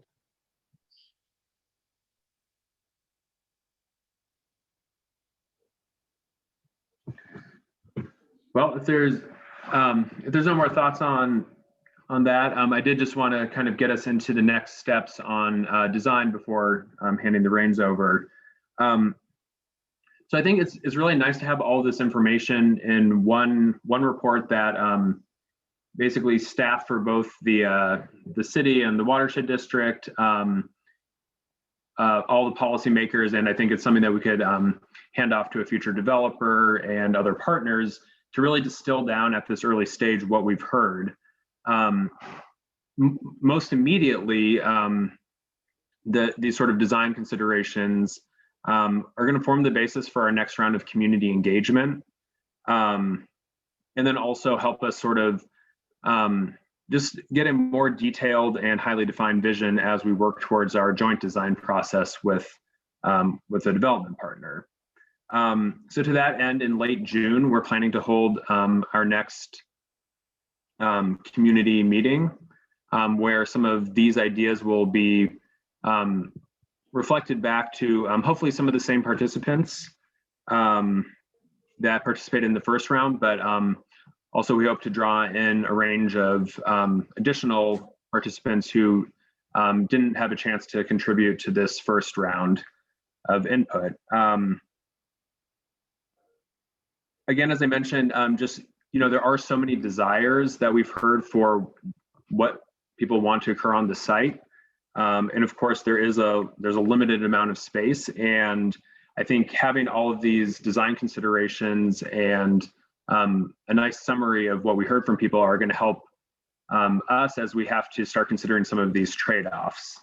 And really understanding the relative value of different potential project elements to us, but also as it relates to all of our partners on the project. And then finally, as Mike's gonna get into in more detail, we do have the benefit now of having development proposals in hand that we can sort of see how the actual interface between sort of the creekside and open space improvements really starts to work with that private development component up into the interior of the site. So in preparation for both the community meeting in late June and a design shred in mid-July, HDR is taking these findings and is starting to translate them graphically into early concepts for the site.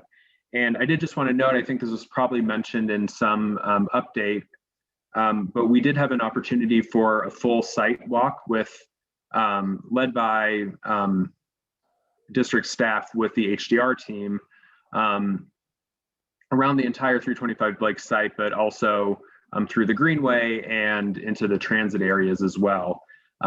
So all all of that different experience is now coming to bear on the early concepts that HDR is working on. And we'll make sure to work with our design liaisons to get some of these ideas in front of them before we take the next step of going out to the public or sharing ideas with developers. So again, I'm happy to take any questions on process, but I think Mike has a nice summary at the end that sort of brings all of this together. So I'm happy to take questions at the end as well.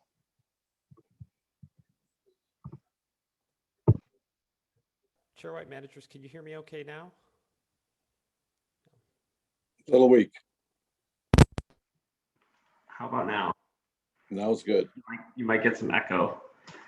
Well, good evening, Chair White, managers. I will just throw up a quick image here, process doc, and also then have some, to Gabe's point, have some closing slides that hopefully bring it all together in terms of the parallel processes that are really coming together here. And so, as Gabe mentioned, I'll provide the developer engagement portion of the overall update this evening, and really using the parallel process image as the introduction again to this portion of the project. As you'll recall, dating back to the beginning of the year, the district has been very intentional in how it's bringing these two elements together.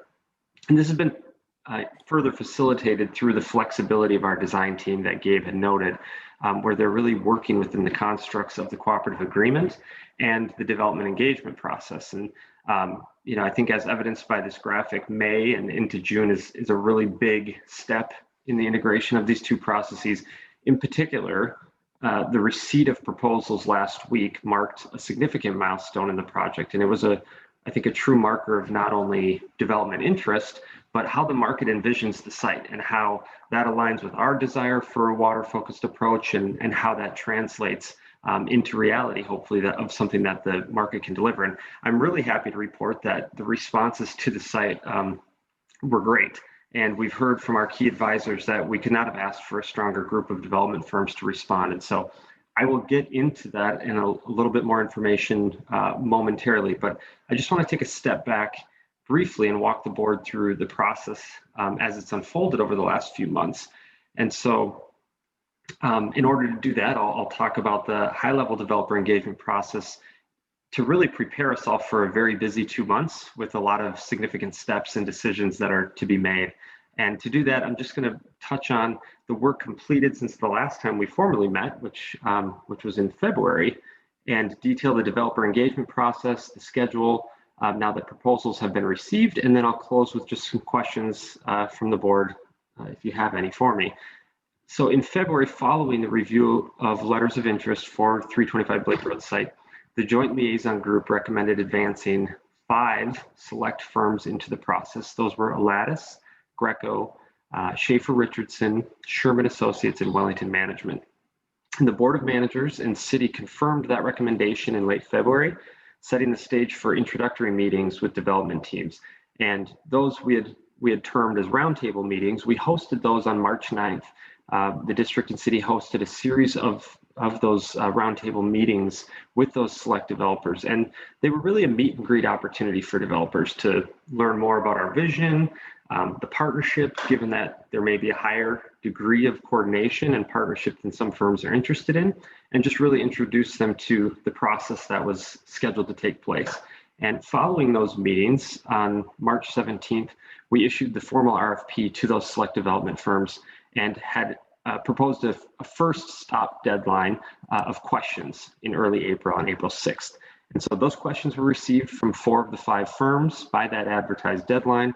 All of those questions and responses were issued to all of the firms on April 12th and subsequently provided to the board as a point of information for you all to track along with. And recently, the Joint Liaison Group met twice over the last 2 weeks, once to discuss how we best maintain a strong partnership as the process continues its trajectory towards adding new players, which will add additional layers. And second, we met to prepare for responses to the RFP and really set the schedule for review, for interviews, and selection.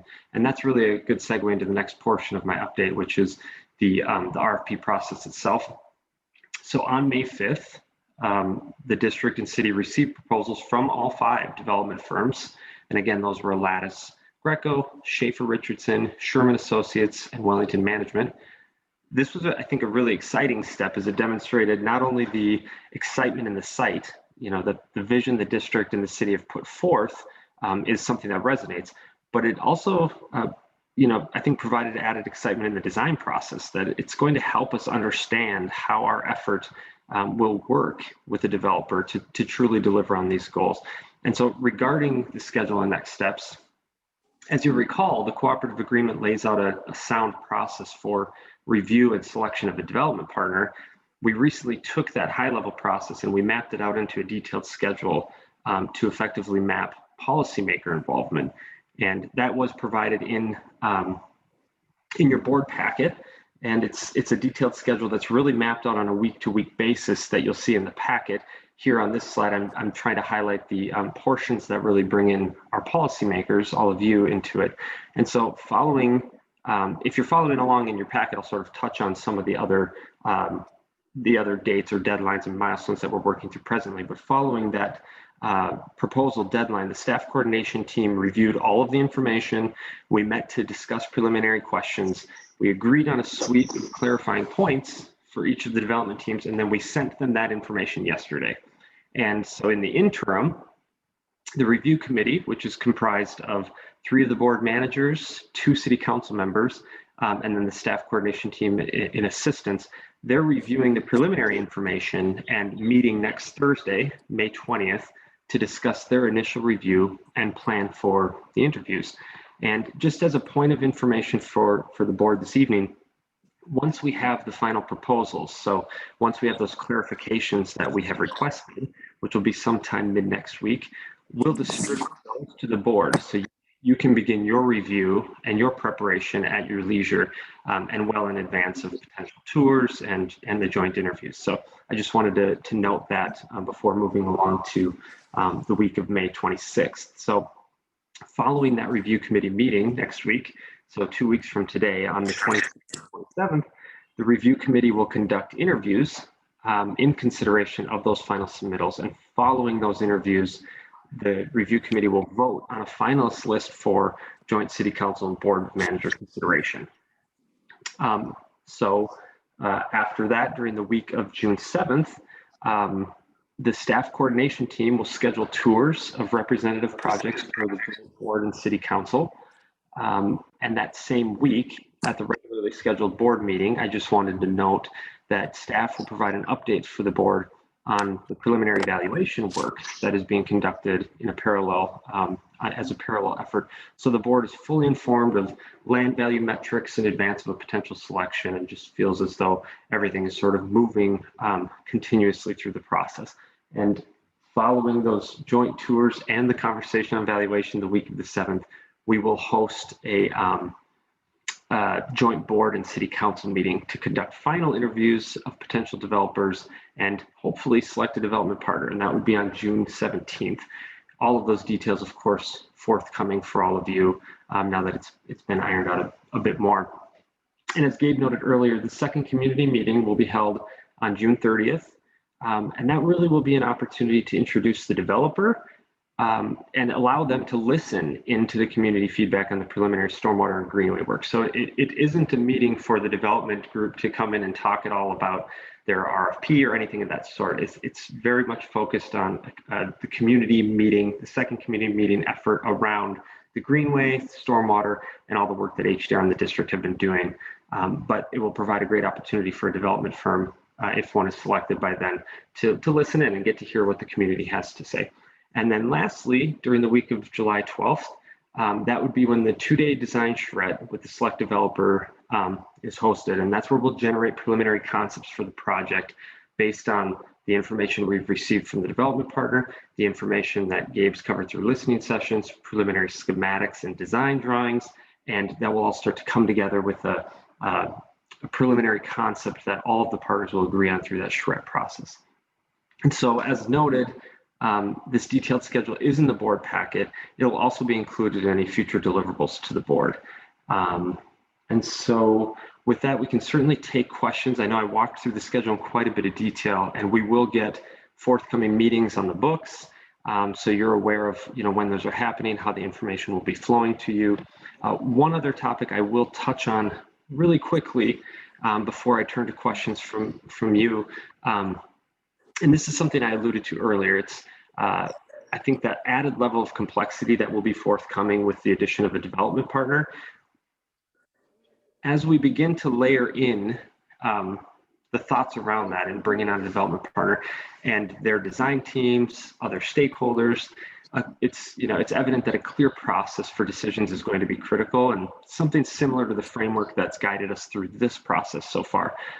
To alleviate some of those challenges and uncertainty, and this is something the joint liaisons talked about recently, the district as owner, a greenway stormwater designer, long-term landholder for those components is certainly going to need to take a strong role throughout. And so the preliminary development agreement, which is proposed as a three-party agreement in the cooperative agreement, it really seems like the appropriate mechanism for framing how all this is going to come together, whether it's the preliminary concepts, future land use decisions and processes, other aspects of the site transition, such as design, potential land sale, construction, so on.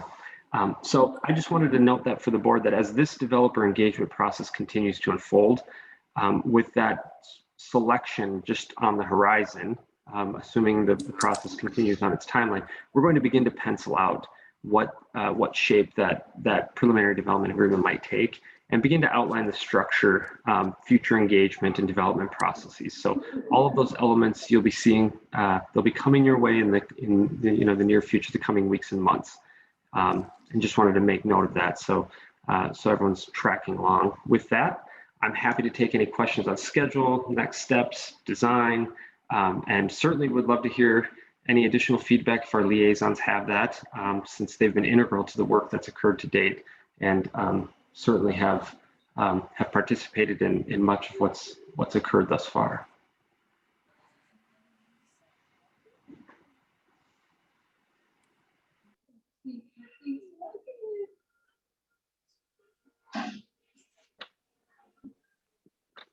Hey, Mike, I have one question. Oh, go ahead. Oh, go ahead. Go ahead. I'll run Q here, President White. I saw Manager Sando trying to talk with his mic muted, but then Manager Maxwell and Loftus. No, go ahead. First in Somebody else queue. can talk first. Go ahead. Manager Loftus. Mike, I had just one question. When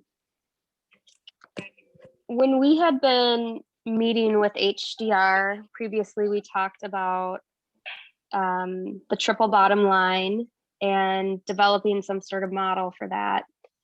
Curious, I haven't seen anything on that. I hope you have, and I was wondering if, or hoping that that would be part of the valuation discussion on June 10th. I guess I'd frame that as a question, I guess, but yeah. Sure. No, that's a great question. That process and those discussions are well underway. There hasn't been anything brought forward to the board yet, and Gabe can probably speak in a little bit more detail as to specifics on the triple bottom line components, but it is something we've met with the HDR team on multiple times and are starting to frame up, and actually using sort of I would say maybe more of a hybrid approach to some of the tools that are out there, thinking about the triple bottom line and the trade-offs to the site. And now that we have proposals, having a clear understanding of what that means, where the trade-offs start to occur. It wasn't intended as part of the valuation conversation for the 10th, although we can certainly bring back information about that on the 10th. The valuation conversation was a little bit more to the actual land value metrics and some of the market, the look that we have with our value experts over at Shanahan. But I don't see any challenge in, of course, having a conversation around some of the other components that are, I think, critical to selection of the developer, that aren't necessarily specific to the land value, but certainly part of the vision and value combination. And I do know. Yeah, I would certainly say that if you can evaluate those proposals with that in mind, that would be helpful to me, especially if we're not just basing it on the land value. We're looking at different components of their proposal. I think that would be the time that it would be useful for me. Certainly, and Manager Loftus, managers, and I should have clarified maybe in a little bit more detail on the proposal review itself. We certainly have our design team looking at the proposals from a variety of perspectives, not just the triple bottom line, but also they've created a matrix to run proposals through a filter as it relates to the listening session components that Gabe covered this evening. So it's sort of a combination, and then we have our market and development advisors looking at it from some of the other angle, and we're compiling all of that and certainly can bring a more comprehensive analysis to you, if not all in that meeting. Certainly can provide it in a form that's acceptable. I could talk to Lewis about what we can share publicly versus what we can be sure to get to managers to help in your decisions. Great, thanks.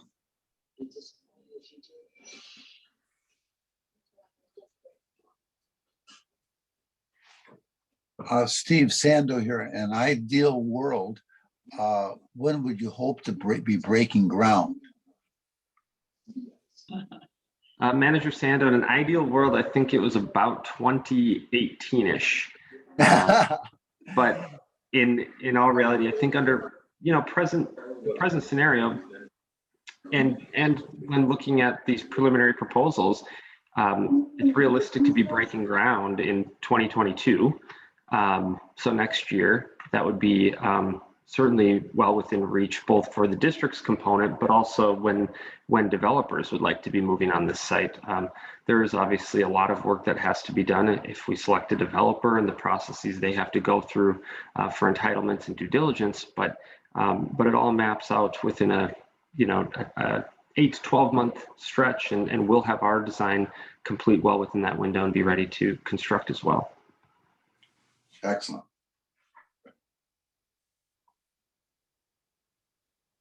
I just got a comment if I could. Or Gene, I guess Gene was ahead of me. Go ahead.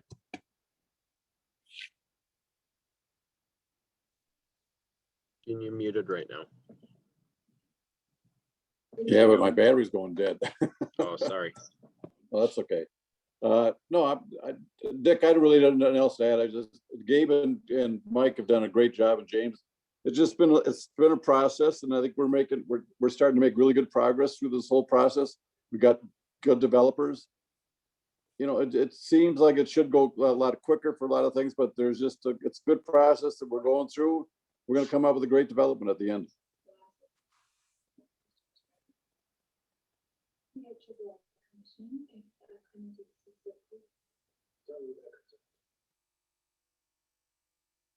Manager Miller. One thing you kind of Jessica kind of introduced it was the value, and I don't think we should fall in love with that, because none of these projects have got financing yet. They haven't done market studies yet, and these are a lot. Getting selected and getting a project up is two different things. So I don't think we should get too overwhelmed with proposed purchase prices and things like that yet, because we're really early in the whole process. But I just want to say one thing. The quality of the staff work on this is just phenomenal. This isn't a regular work, and I've seen dozens of projects being presented and worked on and staff work over the last 30 or 40 years, and I haven't seen any better work. And my point of view is from a banker and a limited partner in development and a policymaker. And I really can't overemphasize how pleased I am with the with the work that our staff is doing on this.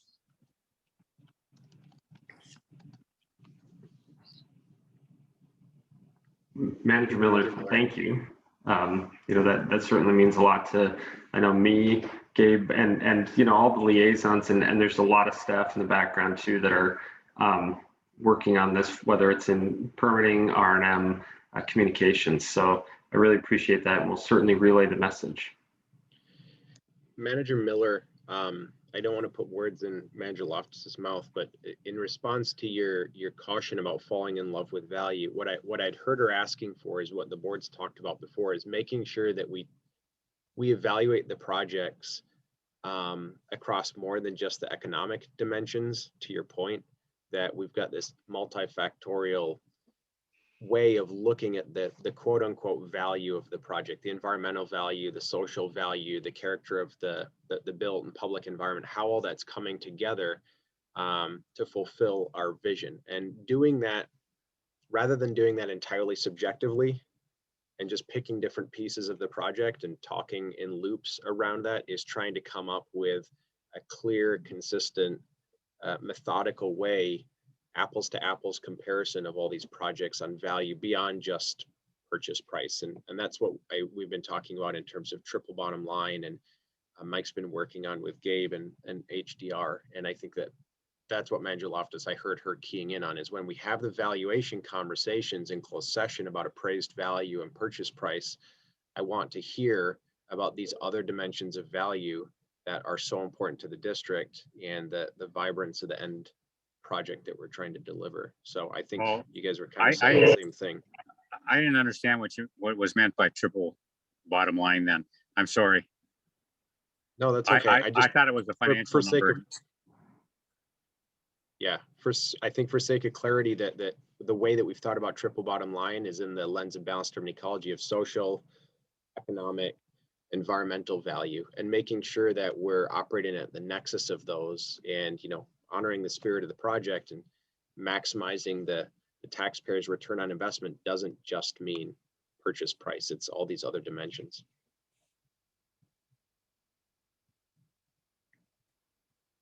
Thank you. That is real clear now. Thanks. And Manager Miller and President White and managers, if I may say, the request for proposals this time around was explicit in the need to do that. And I probably wasn't as explicit in my excitement in saying that, all 5 of the firms certainly recognized it. They talked about it in our roundtable meetings and, brought that level of enthusiasm with their proposals. And they understand that the district is looking, and the city are looking, to deliver something extraordinary here. And, all 5, opted to submit a proposal and try to work with us to do that. So I think it is really an exciting opportunity that is considering the vision as much as the value. And we're certainly trying to take that approach in our review as well.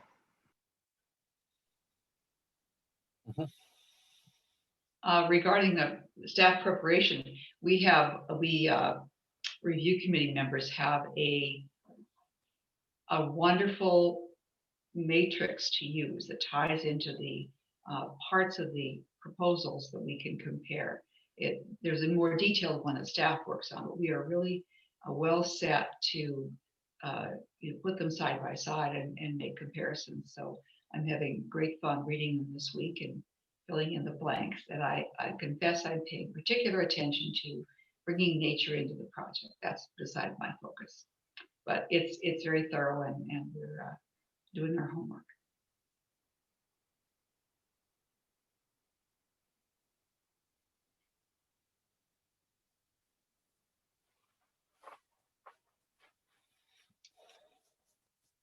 Any other questions on Mike or Gabe? President White, I don't want to jump ahead of Gabe or Mike, but I want to thank them for their work too, and the liaisons. Are we on the stormwater design committee? I know we've talked about it being a parallel process. Is there a breakdown of that process or what we're hoping to progress with.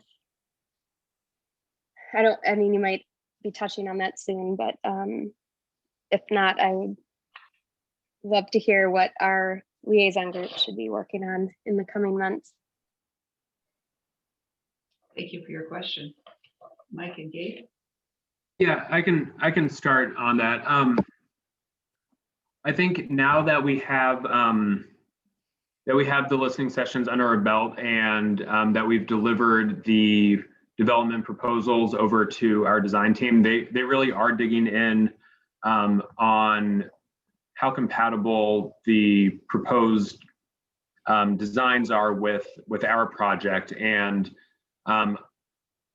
they're intending to, I think, as Mike mentioned, you know, they have their own sort of design criteria matrix that is kind of a parallel to what President White just mentioned. So I think once they have some of that filled out and have put some of that into maybe some more graphical format, I think that would be a natural time for them to meet with the design liaisons.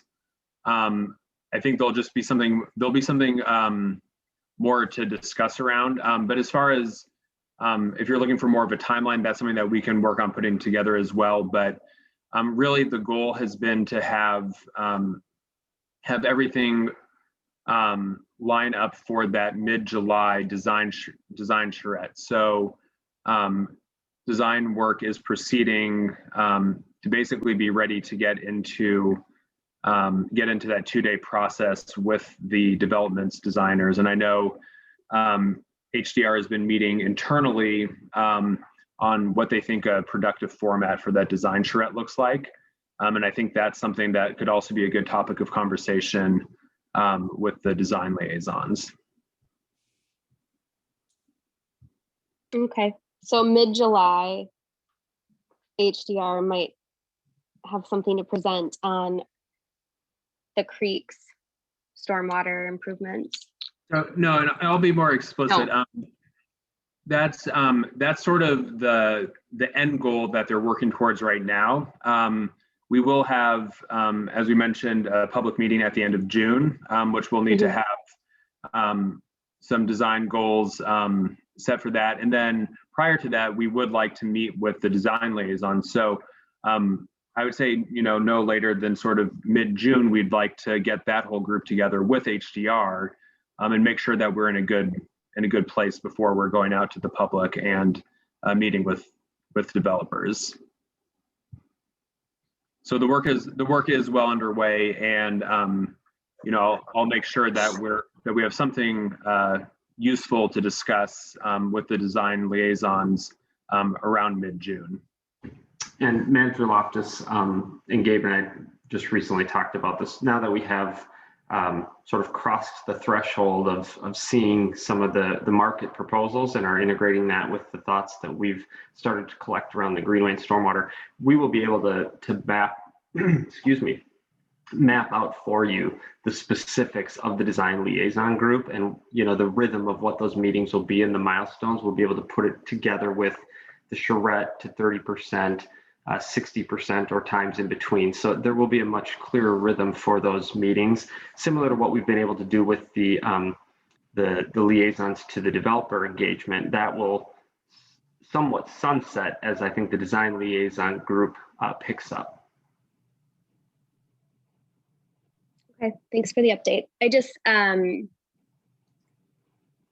believe we talked about I love the enthusiasm that's happening. I just want to, the way I understood the parallel process is that we would be working on our stormwater design that will move forward regardless of how the developer process pans out, which everything looks optimistic. And I get the conundrum of, you know, coordinating everything seamlessly versus designing something that is, you know, stubbed out for 1 year out or stubbed out for 5 years out, however that happens. But I just hope we're still moving on what our priorities are as the district, and that gets in the ground regardless of whether we have an amazing developer, which is what we hope for, or not. And I hate to put the damper on it because there's a lot of positive enthusiasm, which I appreciate. But I just wanted to make sure that process wasn't lagging too far behind. Now, Manager's Office, that's a great point, and certainly front of mind for us. It just hasn't been as probably explicit with the board as we've been working through some of the developer engagement, but we are working closely with HDR to make sure we the district certainly has a project to deliver. Yeah, you've been a little busy, so I get it. Could I suggest, because I hear Manager Loftus's concern and question there, and I know that you guys are working on it, but and I kind of heard Gabe you saying that this is the direction we're going anyway, but just pencil out what we think the rhythm of the meetings are coming up for the different design milestones, and then maybe get the design liaisons on a conference call and just be really clear about what that process is so that everybody has the same expectations for how they're going to be engaged and when they're receiving information. So it can be really clear about how the design will progress with or without development.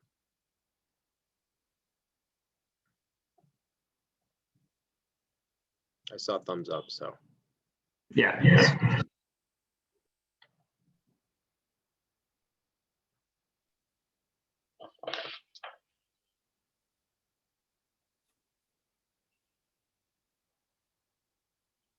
Are we set? Any more questions? Next up is the administrator's report. I don't know how you're going to follow that act. I really don't. By being much briefer. Okay. Um, Are we okay, Mike and Gabe? Okay, great. So I have just a few notes for you this evening. The water level update, we continue to have dry weather. And because of that, the Grays Bay dams remained closed. It will be open for the first time tomorrow, May 14th, and we'll be releasing minimum allowed discharge of 12 CFS. Minnetonka's water level is still pretty low. It's at 929.16, which is about 2.8 inches below the ordinary high. The creek right now is flowing only at around 5 CFS down at Hiawatha. The Lake Nokomis Weir is open, and water levels across the watershed and now the state are low due to below normal rainfall totals, which are currently about an inch, sitting about an inch on average below normal. And we've got a 7-day forecast that's also pretty dry. So we're probably going to see water levels continue to decline until we get more rain. And staff on that front will be planning to distribute an email out to communities to announce the dam opening and just relay the dry conditions that we've experienced since last fall. Looking out to the western portion of the watershed district, Wasserman Lake, the first alum treatment of Wasserman Lake was scheduled, as you know, to begin Monday. It instead started today due to what I've heard is a tanker truck shortage related to the Colonial gas pipeline hack. So the treatment's going well, but we've had a little bit of a slow start.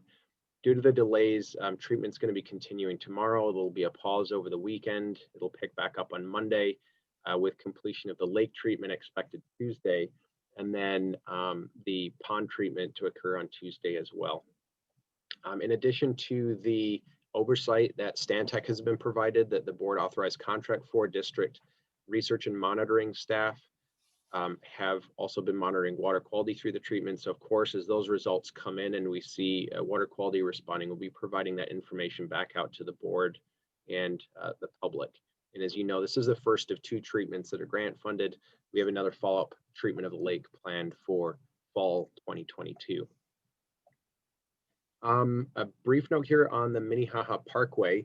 The master plan for the parkway that the Watershed District developed in concert with the Minneapolis Park and Recreation Board, as well as the City of Minneapolis, was recognized last week with the Honor Award in Planning and Urban Design by the Minnesota chapter of the American Society of Landscape Architects.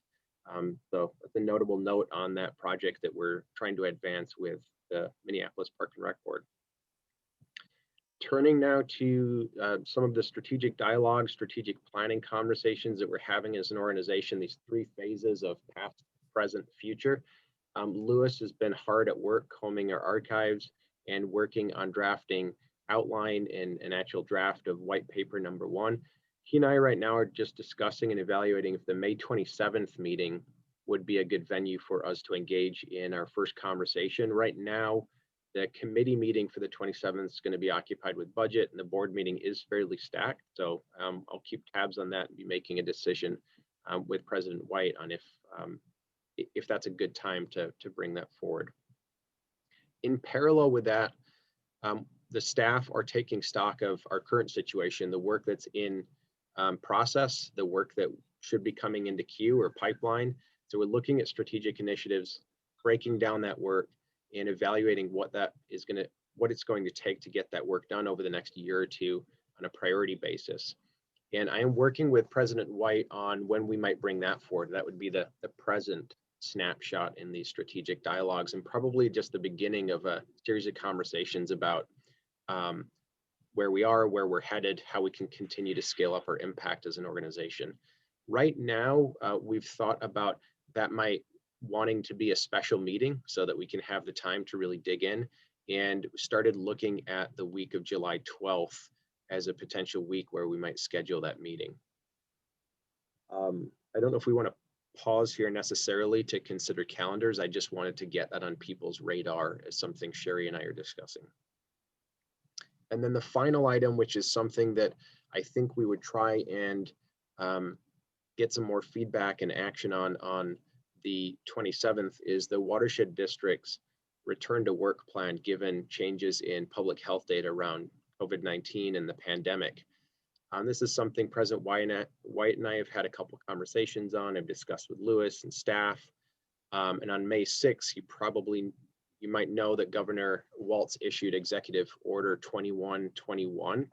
And that executive order last week proposed to end nearly all the state COVID-19 restrictions by May 28th, and then end statewide masking requirements once 70% of Minnesotans aged 16 and above got their first shot, or July 1st, no later than July 1st. And so that would end masking requirements indoors. And that was coming as, on the heels of more than 2.6 million Minnesotans being vaccinated and the 70% target being herd immunity. Since then, the CDC has issued new guidance allowing people who are vaccinated to stop wearing masks. And from what I've read in the news, that's generated some political pressure for Minnesota to move more quickly, and subsequently saw Governor Walz today announce that Minnesota is going to be dropping its mask mandate on Friday. So I'm not sure that that change is going to materially affect or disrupt our planning or pace for return to work, but it's certainly a data point that's going to be in the public, the back of people's mind or the front of people's mind in the public. In thinking, in the terms of thinking about returning to work, we've had lines of thinking across what that might look like for staff, what that might look like for the board, the Citizens Advisory Committee, and then the public and the public's experience with us as a government agency. And like I said, I think the plan is to rough out some cornerstones and bring that before the board at the May or June meeting for discussion, to start to put some clarity to how we can all, CAC, board, staff, and public, get back to work. In terms of where we might land with staff, in discussions that I've had with leadership team and program managers, landed really on a philosophy, first of all, underpinned by flexibility and results. Want to provide individuals and teams some choices and flexibility on how to configure their work so that they can achieve excellence and have fun while they're doing it. So really focused on choice and output, the results. Currently, we're thinking of using something like June to August as a window where we would encourage a return to hybrid work for staff, blending in office and remote work, likely keeping some protections in place like masking and social distancing, and perhaps phasing into 100% capacity over that time. And then also providing some targeted public access to the facility during that initial rollout. So maybe that's select business hours or on appointment basis.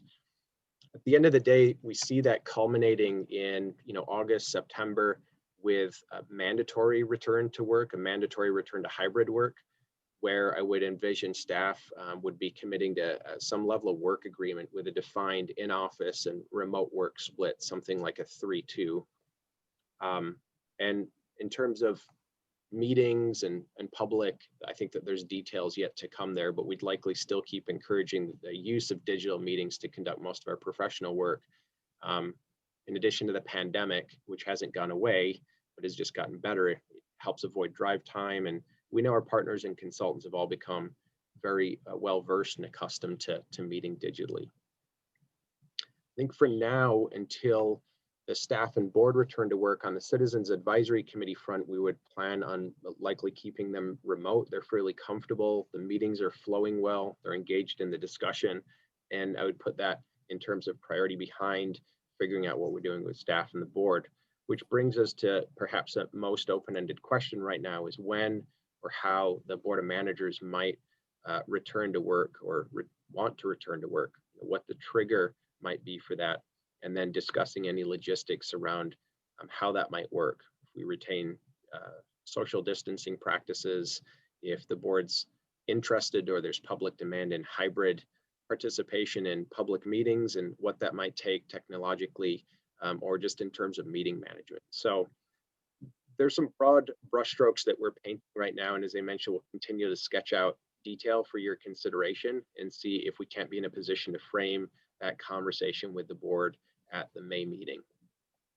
In advance of doing that, that's the end of my administrator's report. President White, managers, if you have any questions about anything, now's the time, but I'm also just curious if there are any immediate perspectives or ideas from the board about the return to work. And if not tonight, because it's gotten late, we can tackle that in May.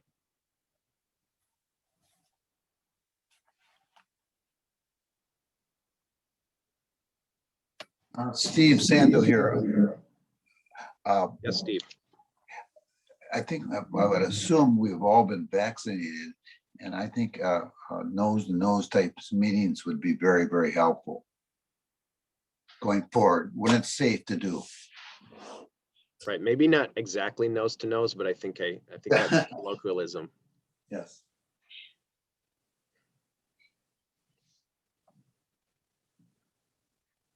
Well, I get my second shot tomorrow, so I will be effectively vaccinated by the end of the month.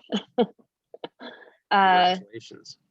Well, I think everybody else is ahead of me, which is great. It wasn't in a priority group, but I've got it done now. So I'm comfortable.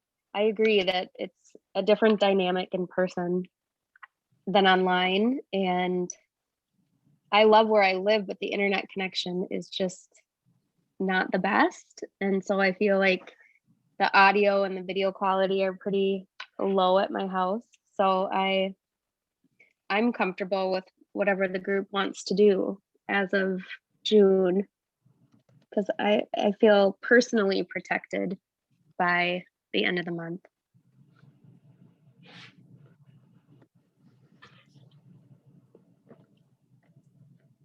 Thank you, Jessica. Are there any other perspectives? You're not obligated to share them at this. Oh, go ahead, Manager Miller. I concur. Let's get together as soon as possible, as long as we can accommodate Gene up at his lake place.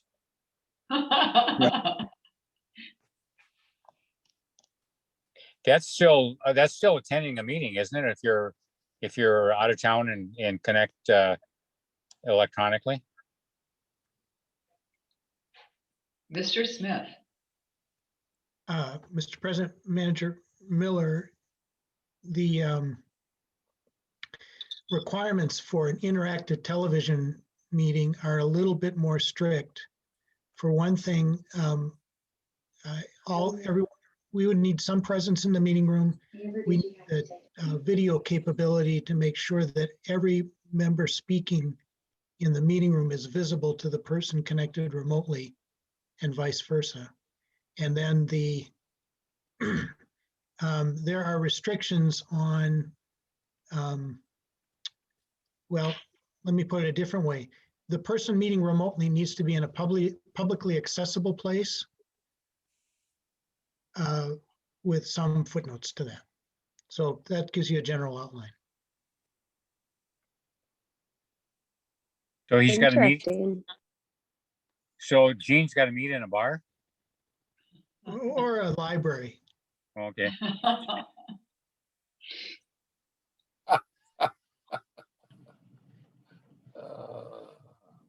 Well, thank you. I'm hearing, some interest in pursuing meeting in person sooner rather than later. And that might not be a universal perspective, and we can find a way to pick up this discussion again in May and just capture everybody's perspective on the board. We'll obviously want to sync that up with what we're doing with staff and just the logistics of how we run those meetings so that we don't have 30 people packed into the meeting room, and then how we're managing for remote participation. We definitely don't have the technology to do that right now, where we could not run a meeting where we have people in person in the boardroom and digitally participating. So if that ends up being a need, that might be a rate limiting factor. But some things to think about. No, I don't have any problem. But my question would be, so everybody, all the board members are probably vaccinated, but would we ever policy on city staff or on the staff? Well, you're asking all the right questions, and again, sort of broaching into legal territory as to what we can do organizationally in terms of asking or requiring. And Lewis can weigh in on that. And those are conversations that he and I have had, and we're keeping an eye on what other public agencies are doing in addition to private companies. Mr. Madam President, Manager Maxwell, the broad outlines of the law are that an employer can require employees to be vaccinated so long as they have a reasonable justification for the need in the workplace. And the employer needs to accommodate exceptions based on either religious or medical reasons. I think apart from the overall legal posture, as you probably are reading, many employers are opting for incentives rather than strict requirements for vaccinations, but there are some employers requiring it.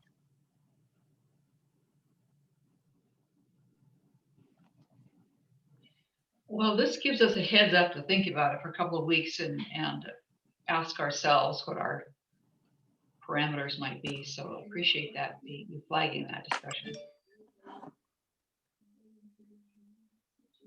Absolutely. Well, we'll keep working on it and penciling out detail, and we'll try and engage the board in a conversation May 27th if we have time on the agenda, and figure out a way to collect board and staff perspectives as we start to make yet another transition.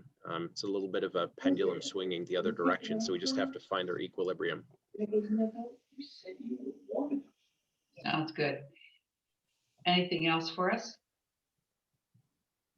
That's all I have this evening. Okay. Well, it's good to see you all, and see you in 2 weeks. The meeting is adjourned. All right, have a good evening. Good night. Thanks. Have a good everybody. night. Night, everybody. Take care. Hey, Bill, Yes, is the boardwalk open, or we could just see it being built out there at Arboretum? it's 99% finished. And it is serviceable by trucks. In other words, you can maintain it with a truck. So I can't walk on it. You can't walk on it yet because it's still a construction site, but it's finished. Thank And you. the approach, both approaches need to be finished. That's the issue. The Okay. secondary side of the trail, what I would call the western edge of the trail, is just a dirt track right now with a lot of construction equipment. And on the other end, it's relatively finished as you go past the entrance to the Arboretum and then follow the property line. But it is, from the road, just looking out your car window, it is a eye popper. What a, Okay, then I'll check it out from my car. Thank you very much. yeah. It's magnificent. Good night. Everybody. Wait.